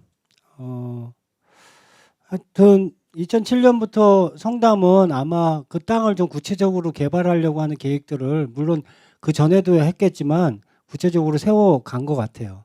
성담에서는 그 땅을 그냥 세금만 내고 토지를 보유하면 세금 내거든요. 재산세 뭐 이런 거. 네. 세금만 내고 그냥 그렇다고 팔리지도 않아. 땅이 너무 커서. 땅 그 시에서 좀 사줬으면 좋겠는데 공원으로 지정한 데라도 지정만 해놓고 사주지도 않아. 시도 돈이 없어. 지금 여러분들이 조성되어 있는 곳은 사서 했는데 그거보다 더 넓은 면적을 지금 공원으로 지정해 놨어요. 그럼 지정했으면 좀 사주던가. 근데 사주지도 않아. 그러니까 세금은 많고. 이거 뭔가 해야 되겠잖아요. 자꾸 걔네 그 사람들 입장에서 생각이 좀 걸리네. 이거 녹화하고 있는데 강서관이 변한 거 아니야? 성담에서 저를 자기네 편으로 끌어들이려고 그러겠는데. 그래서 골프장 2008년에 소금창고 아까 그거 있잖아요. 그걸 다 철거해 버려요. 그걸 왜 철거하냐면 그걸 문화재로 지정하려고 그랬어요. 시에서. 근대문화유산으로. 그게 일제시대 때 지어졌으면서 40개 가까이가 그렇게 보존돼 있는 데가 여러분들은 서울 정동 이런 데 가면 옛날 건물들 있잖아요. 이런 거 옛날 건물 고풍스러운 건물들 있잖아. 그게 이제 일제시대 때 만들어진 게 많거든. 구한말이나. 그러면 그거 고풍스럽고 아주 보기 좋잖아요. 그걸 근데 문화유산으로 지정해요. 그래서 보존하거든. 우리도 그걸 그렇게 하려고 했어요. 근데 나중에 이제 관계자를 만나서 물어보니까 지정하려고 그랬는데 부셨어. 지정하기 하루 전날. 어떻게 알았는지. 근데 나중에 이제 나중에 그 관계자, 성당 관계자들을 만나서 물어봤어요. 근데 너무 한 거 아니냐, 잘못한 거. 그러니까 그 사람도 그래요. 그건 당신들이 너무한 거 아니냐. 왜 내 땅에 있는 거를 우리한테 상의도 없이, 말도 없이 그걸 하냐. 자기는 몰랐다는 거예요. 이걸 지정하려면 행정 과정이 있잖아요. 문화재청에서 하거든요. 그럼 우리 시에서 그걸 문화재청에다 올리고 뭐 이런 과정들이 있을 거 아니야. 그럼 문화재청에서 조사하고 뭐 서류만 올려서 되는 건 아니잖아요. 그런 과정이 있는데 이 사람들은 몰랐다는 거예요. 그러면 자기네 그 주인인데 그 땅에 있는 지상물도 그 사람 거거든요. 그럼 얘기를 해야지. 선생님은 어떻게 생각해? 얘기 안 하고 내 집에 있는 걸 그랬어. 그렇지. 그래서 나도 이해가 간다는 거야. 그래서 그 사람들이 부신 거야. 아니 저걸 문화재로 지정했다가는 자기 땅에 문화재가 있으면 개발을 못 하겠거든. 자기네들이 생각하기엔 지금 구체적인 개발 계획을 청사진을 그리고 있는데 문화재가 생겨. 그것도 한 40개 정도가. 그러면 문화재를 철거하고 뭘 하기 위해서는 상당히 힘들겠거든요. 구체적으로 검토는 안 했더라고요. 뭐가 이후에 어려운지 개발할 때. 그건 검토는 안 했는데 그 관계자가 그러는데 하여튼 그러면 상당히 불안한 거예요. 토지 소유주 입장에서는. 그래서 확 부신 거야. 그것도 잘못이에요?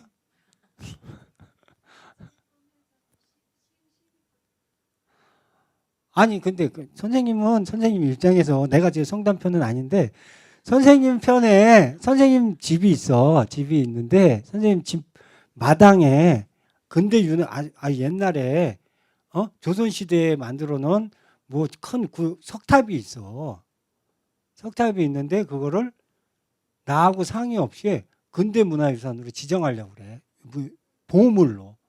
물론 선생님은 자랑이겠지. 야, 우리 내게 근데 그걸 개발하려고 자기 집터를 개발해서 거기 집터가 좀 커가지고 거기다 아파트 단지를 지려고 아파트 단지 정도는 아니더라도 뭐 연립 빌라라도 이렇게 지려고 그래.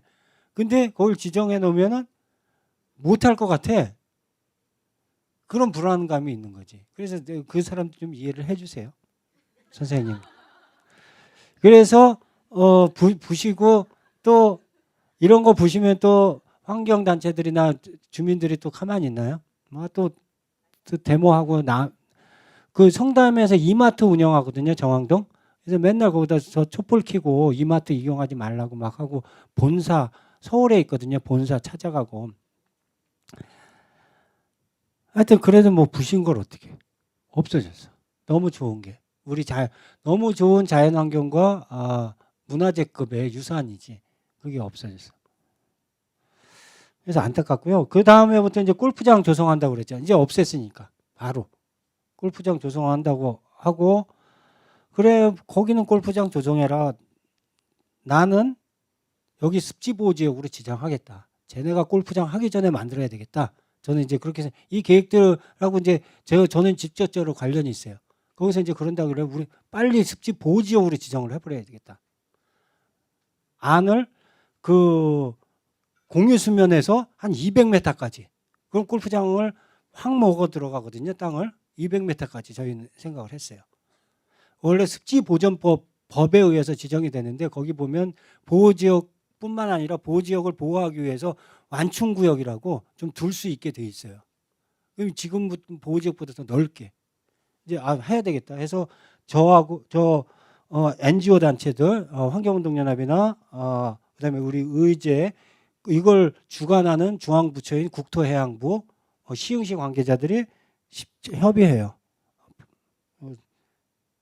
얘 요 골프장 짓다 지면 안 되니까 협의하고 해서 막 논의하고 막 해가지고 지정하려고 하고 이제 이거는 그 골프장 건설 계획을 알고 저희가 반대하는 거예요. 이 사람은 오이도 어촌계장, 오이도에 사는 어촌계장님도 오셨어요. 거기 이 물이 오이도 앞바다로 나가거든. 갯골에 들어왔던 물이. 오이도 앞바다가 골프장 옆에 있는 물, 골프장에 있는 농약이나 이런 걸 물론 그 허용 농약을 쓰겠지만 그래도 오이도 앞바다까지 흘러가지고 영향을 바다는 다 영향을 미치는 거예요. 이건 저예요. 이거는 장곡동의 청년회 회장. 장곡동 그 갯골 생태공원. 이게 환경운동연합 사무국장 여기 있네. 여기 이렇게 해서 이제 그 주민 설명을 하는데 저희가 반대한다고 하고 있는 거예요. 그러면서 저희는 반대했지만 골프장은 들어왔어. 반대해도 안 되는 거죠. 법적 제도적으로 일은 이루어져야 되기 때문에. 그다음에 2010년도에 그래서 저희가 이제 긴급 조사하고 빨리 그 골프장 하기 전에 보호지역으로 지정해서 하자고 하고 그래서 습지 보호 지역을 하려면 또 그 행정 절차가 있어요. 공청회 같은 걸 해야 되거든요. 그래서 제가 주관해서 맑고 푸른 시흥 21이 주관해서 습지 보호 지역으로 지정하자고 국토해양부 공무원, 시흥시 공무원 전문가들 모셔다 공청회를 해야 돼요. 근데 주민들이 또 반대하셔가지고 성담 그 토지 소유주인 성담 포함해서 그 일대에 주변에 땅을 갖고 계신 원주민들 이분들 입장에서는 그린벨트 때문에 재산권 행사도 못하고 땅값도 안 올라. 근데 보호지역을 한다고 하니까 자기네 땅, 그분들 땅하고 멀리 떨어졌어요. 물론 성담 땅은 직접적으로 영향이 있지만 이 150만 평 옆에 있어 주거지에. 근데도 보호지역, 그린벨트에 또 주변에 보호지역이 생긴다는 거에 대해서 아주 민감하게 반대를 하셨어요. 그분들 저 다 아는 분들이요. 그 뭐 원주민들이고 저 이거 할 때 그분들한테 뭐 석환이 너 이놈의 새끼 너 뭐하는 놈이냐. 우리를 위해서 네가 일을 해줘야지. 내가 형님들 위해서 일하는 거예요. 나중에 이거 보호지역 하면 좋아질 거예요. 람사로 습지 뭐 이런 거 되면요. 막 관광객도 엄청 오고 형님들 저기 논현동에 아파트 짓는 것보다 더 좋아져요. 근데 그분들은 이해가 안 하셔요. 그래서 뭐 저 맞아 죽을 뻔했어요. 그분들한테. 야 여기를 그린벨트 풀어도 시원치 않을 판에 네가 지금 동네 들어가면 형님 동생 저는 이제 여기 올해 의제 뭐 활동하면서 많은 사람들을 알기 때문에 또 매화동에 다 아는 형님들이에요. 지금도 만나요. 그분들 우리 갯골 습지보호 지역하고 작년에 람사르 습지라고 있어요. 람사르 습지 지정하려고 했는데 그분들 또 오셨어요. 너 또 뭐 하는 거니? 그리고 시에서 관계자들 회의하는데 다 오셔가지고 절대 반대다 우리. 지금도 습지보호구역 철회대책위원회가 있어요. 그분들이. 그 아직 해산 안 하고. 그러니까 시민들의 70% 이상은 다 찬성을 하세요. 근데 그분들은 또 그분 나름대로 지역 주민들이고 이해관계인이기 때문에 같이 협의해서 가야 돼. 그래서 이분들 오셔가지고 반대하셔가지고 이거 봐요. 다 할머니들. 차로 3차 모셔갖고 왔어요. 성담에서. 그 공청회 제가 하고 있는데 진행 사회 보는데 다 점거하고 계세요. 할머니들이 그러니까 대책이 예전에 제가 데모를 했거든요. 엄청나게. 학교 급식 해달라. 그다음에 비리 저지른 시흥시장 물러가라 데모를 했는데 어르신들이 하시니까 대책이 없더라고요. 황량한 공원 벌판 공원이나 관리해라. 그래가지고 근데 이분들도 또 좀 그런 게 이렇게 반대를 하셨지만 습지보호지역은 지정됐어. 저는 골프장은 반대했지만 골프장은 들어섰어. 참 그래요. 그래서 그리고 나서 이제 2011년도에 2008년도에 성담에 골프장 만든다고 했다가 또 무슨 이유인지 이제 골프장 안 만들어요 하고 포기했거든요. 근데 다시 추진하더라고요. 2011년도에. 그러니까 골프 개발과 보존이 지금 막 1년 몇 개월 단위로 같이 가고 있는 거예요. 시민들은 보존해서 생태공원 보호지역 하자. 소유주는 골프장 만들어서 개발하자. 이게 막 개발과 보존이 하여튼 화두예요. 환경에 관련해서는. 이걸 잘 조화롭게 조화를 시켜야지 지속 가능하죠. 그걸 하는 게 우리 시흥의제 21이에요. 지속 가능한 개발과 발전. 지속 가능해야지. 이런 개발만 한다고 해서 지속 가능하지 않잖아요. 환경을 파괴하는 일이니까. 또 환경만 지킨다고 해서 우리 주민의 삶이 보장되지는 않거든요. 사회적으로 문화적으로 필요한 게 있어요. 사회 문화적 경제적으로 사람이 필요한 게 있잖아요. 환경적으로 필요한 게 있듯이. 그래서 지속 가능한 발전을 어떻게 할 것인가가 가장 화두예요. 하여튼 근데 이 당시가 2010년부터 2007, 8년부터 계속 이제 그런 대립과 이런 관계들이 이어진 거예요. 그래서 이분들 성담에서 2011년도에 확정해요. 우리 골프장 짓겠다. 그래서 승인 다 받아서. 그리고 우리 다음에 습지보호구를 지정해요. 이분들이 이렇게 반대를 하셨지만 다 동의를 얻지 못했어요. 아직까지도. 철회 대책위가 아직도 있어요. 철회해라 습지보호구역. 저거 뭘 왜 거기다 습지보호구역을 하냐. 그래서 그런 과정이 있어요. 2012년도에 하고 작년에 생태공원은 완공됐어요. 계속 생태공원이 오시면 공사 중이고 일부분 막 바뀌고 있었는데 일단 지금 완공 상태예요. 1단계 공사가 아까도 말씀드렸듯이 양쪽 50m를 물 들어오는데 양쪽 50m를 공원지역으로 지정했다고 했잖아요. 거기는 아직 지정만 해놓고 뭔가 공원이면 여러분들 편의시설이나 좀 이렇게 이용 시설을 공원에는 있잖아요. 근데 아직 안 해놨잖아. 돈이 없어서 땅을 못 사서 못하고 있는 거예요. 이게 이제 전체 요만큼은 사서 여기도 다 이 골프장 업주 땅이에요.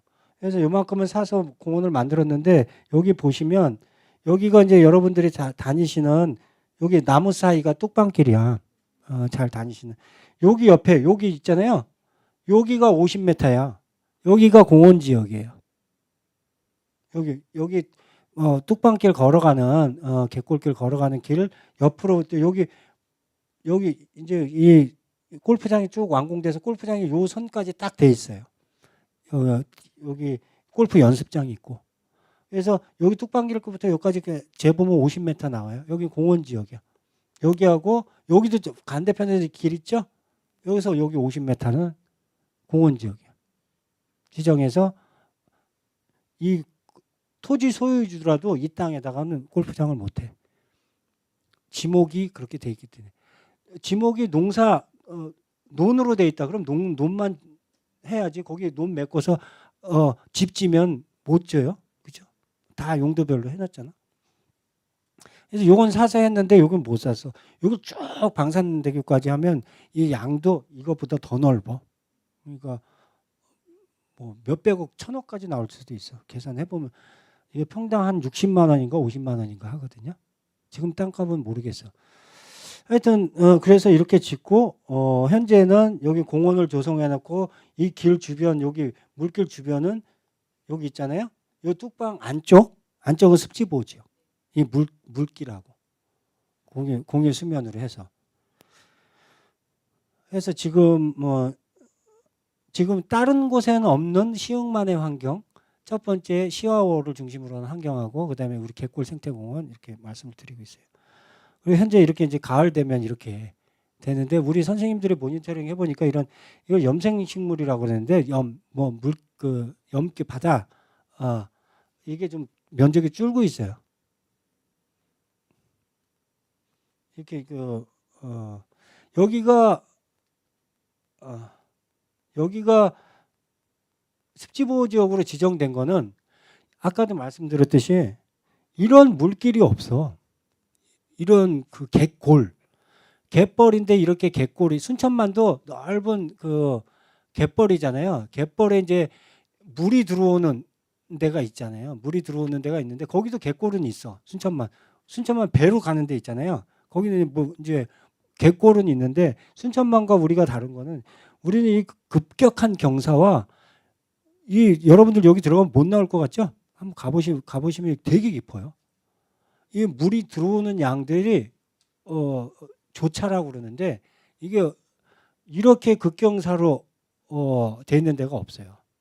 그러니까 여기는 경관적으로 우수한 지역이에요. 여기에 무슨 뭐 천연기념물이 물론 있어요. 천연기념물도 있고 뭐 또 있는데 뭐 서천이나 이런 데 보면 그 철새들 엄청나게 오잖아요. 막 군무하는 그런 쪽으로 뭐 새가 오거나 하진 않아요. 여기에 지정할 때 첫 번째 지정 이유는 경관적 우수성. 이제 생태적 우수성, 경관적 우수성 뭐 여러 가지가 지정 조건이 있는데 여기 경관적 우수성이 뛰어난 거예요. 이런 여기 오면 다 전문가들도 감탄해요. 그래서 요 안쪽 여기는 또 아니야. 습지 보호 지역이 여기 여러분들 습지 보호 지역 여러분들 정도 되면 이제 습지 사람들하고 가면 어디가 습지 보호 지역이고 공원 여러분들 일반 시민보다는 조금 시민들에게 안내나 설명을 그래도 전문적으로는 아니더라도 해줘야 되니까 여기 이제 하여튼 이 물이 들어오는 곳을 공유수면이라고 하고 이 공유수면에서 이 뚝방길 사이가 습지보호 지역인데 이 습지보호 지역 중에서 이 땅하고 요 앞에 땅은 또 아니에요.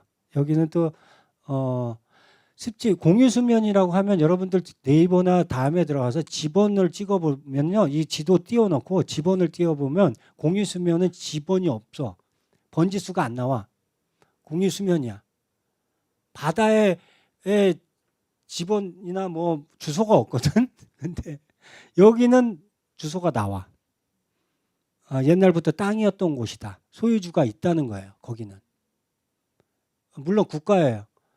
기획재정부라는 국가 소유 땅이긴 한데 여러분들 여기 공유수면 중에 유일하게 지번이 나오는 곳이 요 땅하고 요 옆에 땅이야. 여기는 지번이 있어서 여기는 아니에요. 하여튼 갯골 생태공원과 시흥 갯골 우리 시흥의 자랑이고 다른 곳에는 없는 우수한 시흥의 환경이다 이렇게 좀 생각을 해주시고요.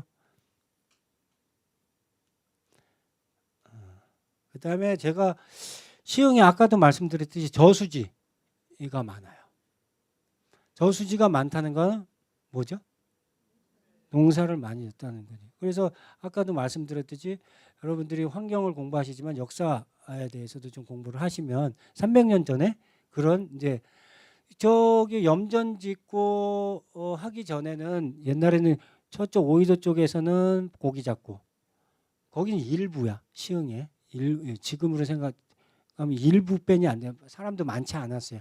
공단 들어선 다음에 사람이 많아졌지 지금 없잖아. 일부 대다수의 사람들은 이쪽에서 농사를 지은 거예요. 그게 시흥 사람들이. 근데 농사를 짓고 대다수의 이쪽에 사는 사람들이 필요한 게 저수지, 그다음에 하천 뭐 이런 거죠. 그래서 우리 시흥이 물론 예전엔 다 농사를 많이 지었지만 여기에 호접보를 만든 이후부터 저수지가 많다. 저도 처음에 이사 왔는데 이거 저수지가 많고 물이 많아서 그런지 안개가 엄청 끼더라고. 정왕동 사신 분들 정왕동에 안개 자주 끼나요? 하여튼 거기도 그렇고 부천에 살 때는 없었던 안개가 여기는 앞이 안 보일 정도로 있더라고. 그래서 여기가 물이 많은가 보다 해서 곳곳에 저수지가 있고요. 이 저수지 주변으로 농경지가 있다고 보시면 되겠죠.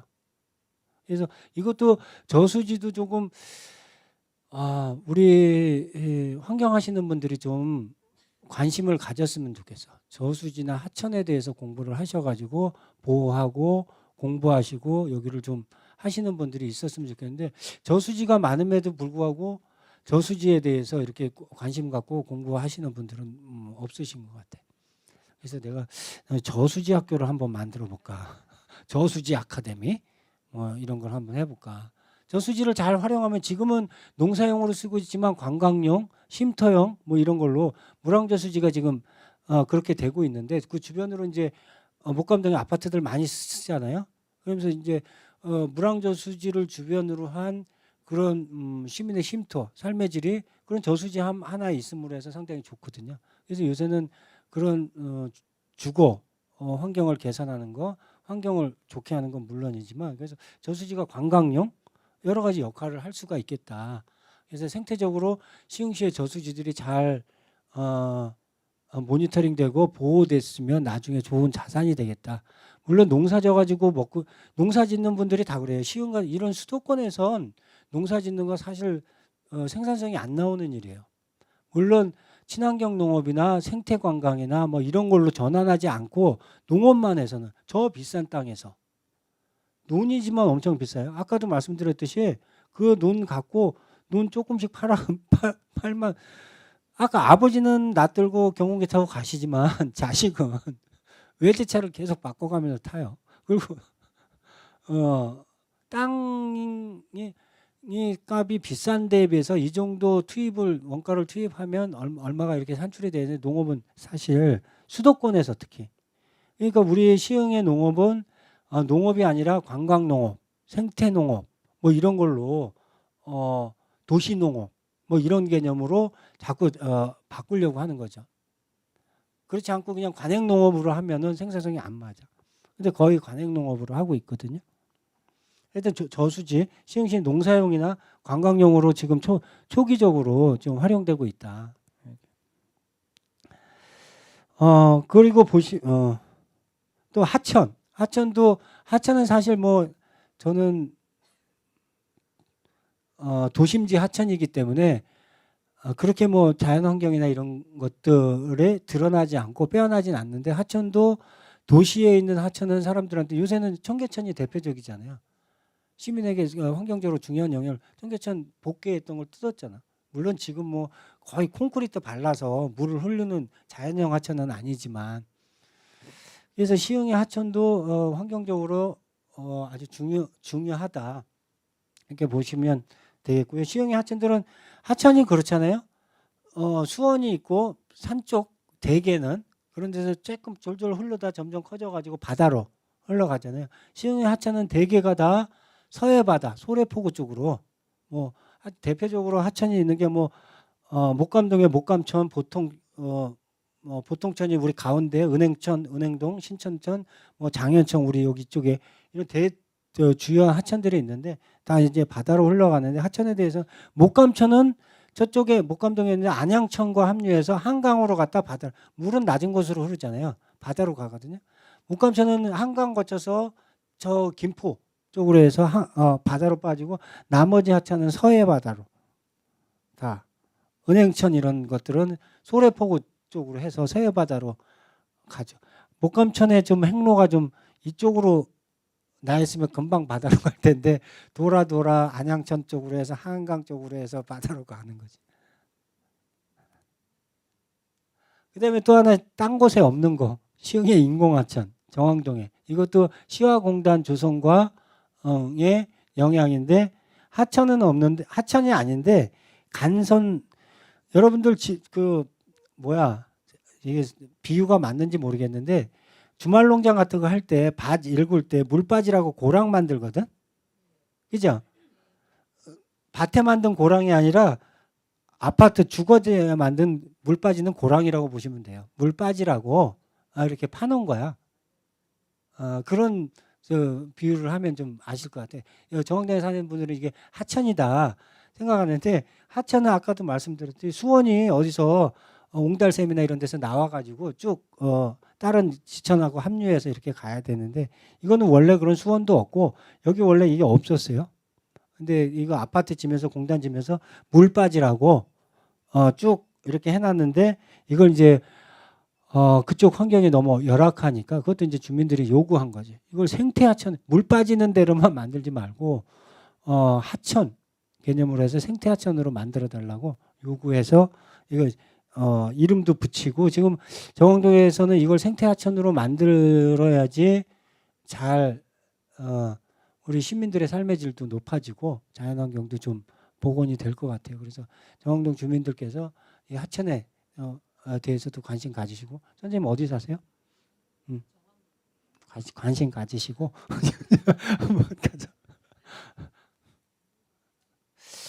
그래서 이제 보시면 시흥의 그 저수지와 물길을 쭉 이은 게 우리 시흥에서 띄우는 게 바라지라고 바라지 물길이라고 띄우고 있어요. 이걸 브랜드화해서 이게 어디냐? 물왕저수지인가 보다. 물왕저수지. 그 다음에 이게 뭐지? 이렇게 좀 이게 이런 건 없는 것 같은데. 하여튼 물왕저수지 다음에 호접벌이 나오고요. 그 호접벌 사이에 뭐 보통천이 흘러요. 그다음에 연꽃단지 지나서 갯골 생태공원으로 계속 연결되어 있는 거야. 물왕저수지부터 쭉 물길이 해서 갯골 생태공원 지나면 월곶 나와. 월곶 나오고 그게 오이도로 가. 그래서 이게 물길을 쭉 이어서 물길 주변에 이렇게 생태 환경적으로 우수한 곳들을 계속 조성하거나 만들고 보존하고 하고 있어요.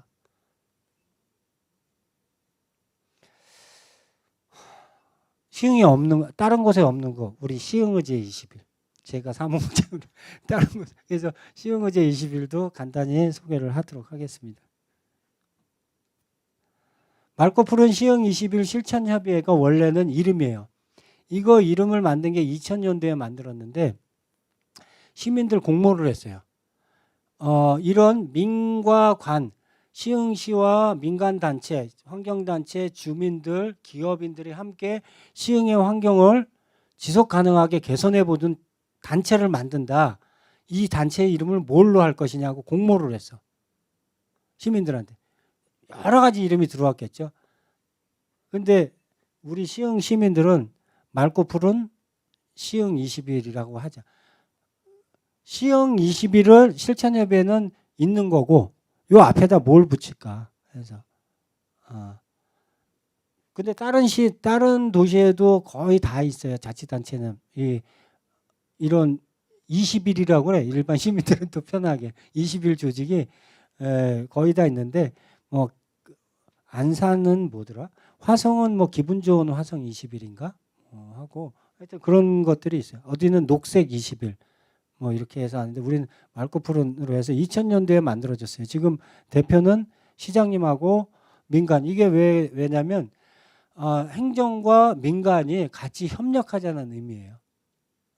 이 협력에 의해서 운영하는 조직이에요. 어떤 조직이든 그 단체의 고유 목적이 있어요. 환경운동연합은 환경을 지키자는 사람들이 회비를 내고 해서 거기에 동의하는 사람들이 만든 거고, 그 다음에 뭐 YMCA는 청소년이나 문화 활성화를 위해서 만든 조직이고 하는데 저희들은 민과 관이 시흥시청과 민간, 시민 영역이 함께 지속 가능한 시흥시를 만들어 보자. 아까도 말씀드렸지 지속 가능하려면 환경도 보존해야 되고 경제도 발전해야 되고 사회 문화도 통합돼야 되고 그렇잖아요. 그래서 그런 활동을 하는 조직을 만들어 보자 해서 생긴 게 저희 시흥의제 20일입니다. 시흥의제 20일은 또 나와요. 이 얘기는 들으셨을 것 같아요. 여러분들 공부할 때. 92년에 브라질 리우에서 우리 지금 기후변화니 뭐니 해가지고 전 세계가 환경에 대해서 상당히 지금 중요하게 생각하잖아요. 이러다가 우리 지구가 이상하게 되겠다. 해수면이 높아져서 망하겠다. 이런 얘기들이 처음 나온 게 72년부터 나온 거예요. 그 전부터. 그래서 야 지구가 이러다가는 지속 가능한 우리 이들의 삶이 보장되지 않겠다. 이러다 진짜 지구가 잘못되는 거 아니냐. 우리 삶의 터전이 없어지는 거 아니냐. 이런 고민들을 쭉 해요. 그래서 지속 가능한 발전 개념이 나와요. 야 그냥 발전이 아니라 그전에는 발전만 하면 다 잘 살게 될 줄 알았거든요. 모든 게 해결될지. 근데 지속 가능하지 않다는 거지 발전이.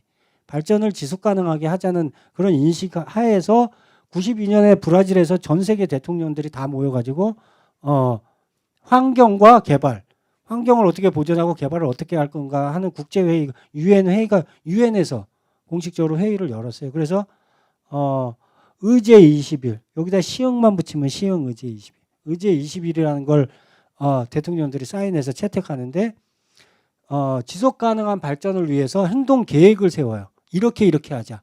환경은 이렇게 보존하고 하는데 경제는 어떻게 빈곤도 퇴치해야지 빈곤도 없어야지 지속 가능하거든요. 그런 뭐 행동 계획을 세우는데 그 안에 그런 게 의제 20일이라는 이제 정상들이 모이면 뭐 MOU 합의서 뭐 이런 걸 발표하거든요. 근데 이거는 이제 저런 식으로 해서 무슨 선언이나 무슨 헌장을 채택하는데 이때 채택하면서 지방정부 자치단체 차원에서는 이런 행동계획 나라별 행동계획을 지방도 세우자. 지속 가능한 행동계획을. 그래서 시흥의제 21이라는 지속가능한 시흥시의 행동계획을 지방자치단체도 만들어라 해서 시흥의제 21을 만든 거예요. 그 행동계획이 시흥의제 21, 그러니까 목표, 지속가능한 시흥시의 발전 목표가 시흥의제 21이라고 보고, 그 의제 21을 실천하는 기구가 말코푸른 시흥 21이에요. 파트너십에 의해서. 그러니까 시흥의제 21은 행동계획, 지속가능한 시흥시의 행동계획이고, 그 계획을 함께 실천하는 게 말코푸른 시흥 21. 그러니까 사람들이 이름도 어려운 데다가 우리 말코푸른, 우리가 15년이 넘었는데도 아직도 시흥의제 21이 말코푸른 새마을이나 이런 거는 금방 아시잖아. 민간환경감시단 뭐 이런 것도 금방. 우리는 몰라. 도대체 말코푸른 시흥 21이 뭔지, 시흥의제 21이. 그래서 이거 이름을 올해 바꿨어요. 지속가능발전협의회로. 시흥시 지속가능발전협의회. 근데 이것도 어려워. 고민입니다. 하여튼 그런 조직에 시흥시의 지속가능한 발전계획, 지속가능 발전계획이 시흥의제 21이고, 그러니까 그런 건 시흥의제 21은 단체 이름이 아니라 그런 계획이에요. 목표. 근데 쉽게 이게 브라질 이후에서 의제 21로 채택됐기 때문에 그냥 우리 단체가 시흥의제 21이구나 하기도 해요. 그리고 그걸 실천하기 위해서 만든 조직이 말코푸른이에요. 말코푸른 시흥 21. 여기 보시면 이제 이때 유엔에서 전 세계 정상들이 다 모여가지고 이걸 이제 10년 단위로 확인해요. 지방의제 잘 수립하고 실천하고 있는지 유엔에 보고해요. 그래서 유엔에서는 10년 단위로 국제회의를 이렇게 개최해. 그래서 점검해. 재작 2012년에 20년 기념으로 브라질에서 또 정상들, 우린 이명박 대통령이 가셨는데 다 모이셔가지고 또 회의하는데, 저도 난생 처음 브라질에 가봤잖아요. 멀긴 멀더만요. 가장 먼 곳이에요. 우리 나라에서. 또 싼 비행기 타고 간다고. 영국 공항에서 13시간을 잤어요. 그 다른 항공 바꿔 타야 돼서.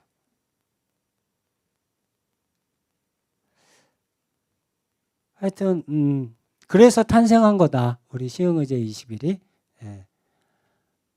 근데 아까 우리 환경에 관심 있는 여러분들이 아직까지 시흥의제 21을 잘 모르시고 저를 모르시는 거 보니까 제가 여기 와서 열심히 너무 안 한 것 같아. 열심히 하겠습니다. 자, 이렇게 돼 있어요. 총회 있고 공동회장 아까 있고 운영위원회, 정책위원회. 저희는 이제 사업들 필요한 사업이 있으면 시민실천단이라는 이름으로 만들어서 해요. 지금은 아까도 말씀드렸듯이 물길에 대해서 좀 조사해야 되겠다 그래서 물길 실천단, 물길에 대해서 교육해가지고 물길을 모니터링해요. 하는 팀이 있어요. 그렇게 실천단을 만들고, 이 정책위원회에서는 시와 전문가와 여러분들 같은 분이 모셔가 같이 정책을 발굴해. 여러분들이 이제 에코센터 관련해서 활동을 하시다가 이런 게 필요하다. 여러분들도 의제에 구성원으로 참여해서 적극적으로 좀 운영에도 참여하시고 저런 사업에도 참여하시면 좋겠어요.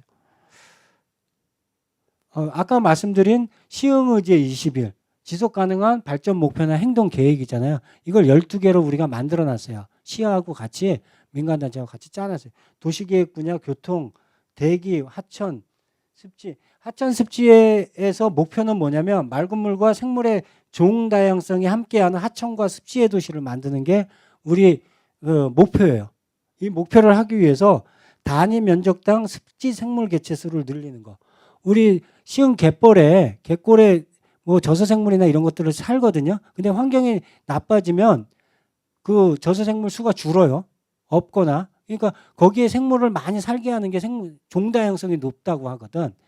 그다음에 수질 오염도를 낮추는 거. 이걸 위해서 이제 활동을 하는 거예요, 저희는. 그래서 웬만한 사업은 저희는 다 할 수 있어요. 어떤 단체는 환경단체는 환경운동만 하고 어떤 단체는 청소년 운동만 하는데 저는 다 해요.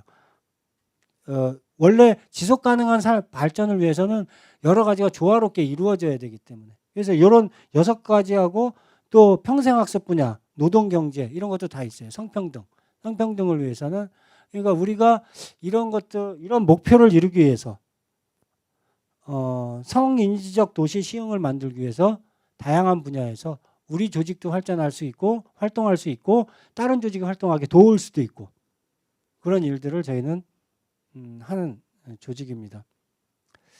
저희 같은 조직이 만들어진 건 예전에는 그 민과 관이 협조적인 관계가 아니라 대립과 갈등의 관계 아니면 일방적 관계였어요. 행정이 일방적으로 행정을 하거나 우리는 일방적으로 민원을 제기하는 그런 방식이었지 협조적으로 같이 계획을 하고 집행을 하진 않았어요.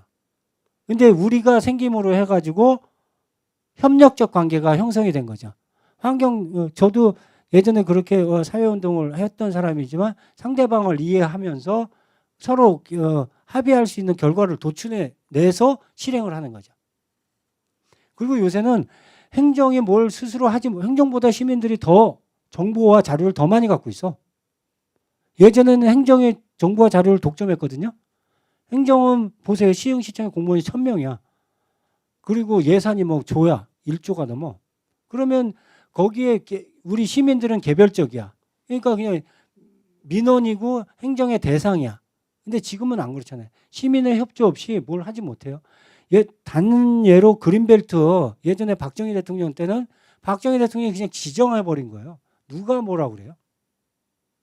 아무 얘기도 못한 거예요. 자기 재산을 못 쓰게 만들었는데도. 지금 그러면 가만히 있을 것 같아요? 습지보호지역 국가에서 지정한다는데 주민들이 반대하잖아요. 동의 없이 할 수 있는 게 없어요.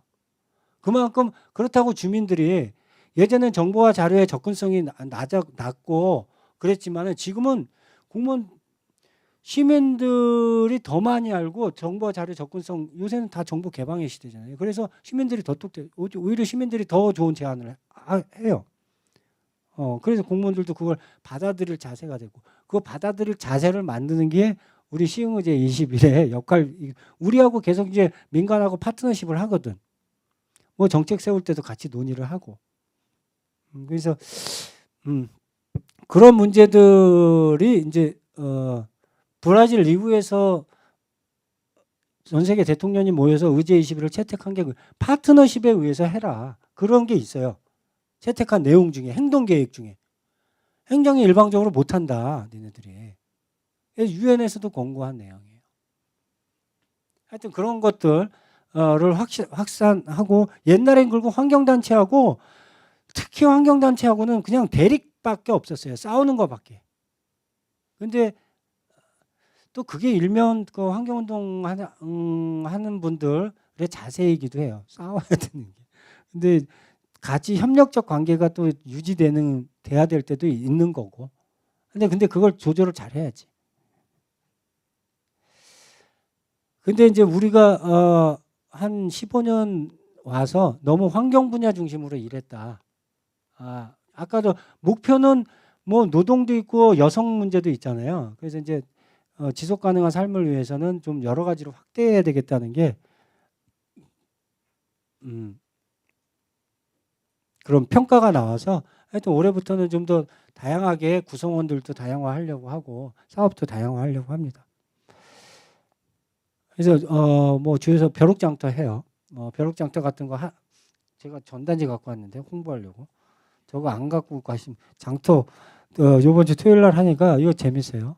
그다음에 이제 환경의 날 같은 경우에도 저희가 시흥시 환경의 날을 주관해서 요번에는 에코센터가 처음에 개관하고 해서 원래 다른 곳에서 해야 되는데 환경의 날을 에코센터에서 하기로 했어요. 같이 그래야지 에코센터도 좀 활성화되고 시민들도 많이 온다 해가지고 그 에코센터 쪽에서 환경의 날 기념식과 여러 가지 행사가 이루어질 예정입니다. 아까 말씀드린 물길 모니터링하는 팀, 그다음에 스마트허브 시화공단. 이거는 이제 우리가 공단에서 기업하시는 분들 한 40명 정도가 이 조직에 들어와 있어요. 그다음에 정왕동 주민들, 그 기업으로 인해서 피해를 입은 사람들, 냄새 나는 해서 주민들이 들어와 있고, 그다음에 시흥시청에 들어와 있고, 그래서 같이 이제 소통을 하자 하는 취지로 만들어서, 그러니까 저희는 그렇게 네트워크하는 조직이에요. 같이 좀 상대방 입장을 이해하고 함께 뭔가 실천하자, 이런 조직이에요. 그다음에 뭐 공익 활동가 워크숍이나 뭐 여러 가지 강좌 같은 거. 요새 작년에 저희가 경제적으로 사는 법인데 요새 또 주민들이 관심 있는 사안이 집값이에요. 오를 거냐 말 거냐. 어떻게 하냐. 은행에 넣어둬야 되냐. 넣어둘 돈도 없는데 어떻게 해야 되냐. 그래서 이제 주민들이 관심 많은 사안들에 대해서 저희들은 이제 여러 가지 뭐 토론회나 강연회나 뭐 이런 것들을 이걸 에코센터에서 경제적으로 사는 법 강의하긴 좀 그렇잖아요. 부동산 지금 사야 되냐 말아야 되냐 이런 강의는 좀 그렇잖아요. 그래서 이런 강의도 좀 시민들의 정보 제공이나 이런 거 차원에서 저희들 해요.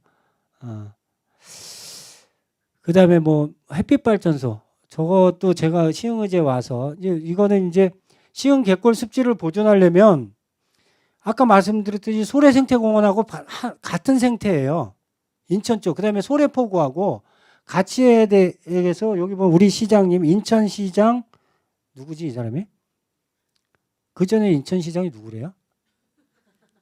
아, 나 이거 송영길 뭐 시장님, 그다음에 남동구청장, 배진규 구청장, 그다음에 시의회 의장님들 다 모시고 인천하고 우리 시흥시하고 잘 해가지고 잘 보존하자. 우리 한 땅으로 여기 국가습지공원으로 만들자. 뭐 이런 제안들을 저희가 이분들 한 자리에 모이기 힘들거든요. 이 자치단체장. 근데 그 모아서 협약도 하고 그다음에 이것도 햇빛 발전소는 저희가 이제 신재생 에너지 확산해야 되는데 시에서 만드는 것보다 시민들이 만들어 보자 해서 저희가 1억을 모았어요. 1억을 뭐 10만 주식회사 만들어서 주식 팔아서 10만 원, 100만 원 이렇게 팔아서 이거 돈 모으느라고 아주 힘들었어요. 도와주시는 시민들이 많아서 했는데 그래서 시청 옥상에다 이거 만들어 놨고 전기 팔아서 이웃 돕게 하고 있어요. 그러니까 이런 사업들 갯골 습지학교 갯골 습지보호 지역 했으니까 보호할 사람들을 안내자를 만들어야 될 거 아니에요. 그래서 이런 거 저희가 하고 자전거 이용 활성화를 위해서 자전거 사업도 하고 거의 환경일이잖아. 그래서 안 되겠다. 다른 일들을 좀 많이 하자. 그런 게 이제 올해부터 이렇게 해야 될 일이에요. 과제고. 여러분들이 도와주시면 같이 저희는 누구나 들어올 수 있어요. 오셔가지고 관심 있는 분야나 저희가 이제 뭐 공지할 때 관심 있으면 들어오시고 해서 저는 여러분들 뭐 강의에서 뭐 저 김재용 교수님처럼 뭐 지식을 주거나 이러지 않고요. 같은 동료로서 아마 여러분들 저하고 많이 이제 만나 뵙고 되고 논의하게 될 거예요. 이제 활동하시다 보면 또 제가 또 에코센터 운영위원이기 때문에 에코센터를 잘 운영할 수 있도록 또 여러분들 의견대로 잘 운영할 수 있도록 운영위원회에서 여러분들 의견도 전달하고 뭐 에코센터장은 잘 더 받아서 여러분들 의견을 받아서 잘 운영하겠지만은 그건 센터장 입장이고 저는 여러분들하고 같은 입장에서 하여튼 잘 하도록 할 테니까요. 여러분들도 의지하고 에코센터가 잘 활성화돼야지 시흥의 환경이 활성화된다. 이렇게 좀 생각을 해주시면 좋겠어요. 그리고 마지막으로 환경을 알려면 그 지역의 역사 문화에 대해서도 좀 공부를 해주시라 이렇게 말씀을 드리고 어떻게 좀 재밌었나요? 저는 전문가가 아니라 그냥 여러분들하고 눈 보면서 교감하면서 그래서 이 가까이 오라는 게 멀리 있으면 안 보여. 이것도 이 50대 넘어서부터 좀 저기 멀면 좀 흐려져. 뿌예. 그래서 좀 가까이서 같이 얘기를 하고 싶었어요. 어떤 분들이 여기 오셨나. 그게 제일 궁금해서. 저 갯골 습지학교 이걸 할 때도 사람들이 엄청 왔어요. 여기 꽉 차가지고. 그래서 이분들이 도대체 뭐하러 여기 우리가 내가 만들어서 공지는 했지만 왜 이렇게 많이 오셨지? 그랬더니 그렇게 관심 가지신 분, 너무 소중하신 분들이잖아. 시흥의 환경을 지키겠다고 하고 특히 저는 그래요. 여러분들이 이런 환경을 지키면서 또 다른 삶, 나도 의미 있는 삶, 뭐 50대 이상이신 분들은 또 나머지 이런 기관들이 자기 인생에서 좋은 소중한 경험과 추억으로 남으면 좋겠어. 뭐 계속 할 수는 없겠지만. 그래서 여러분들이 하여튼 소중하니까요. 같이 이렇게 할 수 있었으면 좋겠고 만나면 반갑게 언제든지 아는 체 해주셨으면 좋겠어요. 이상 마치겠습니다. 감사합니다.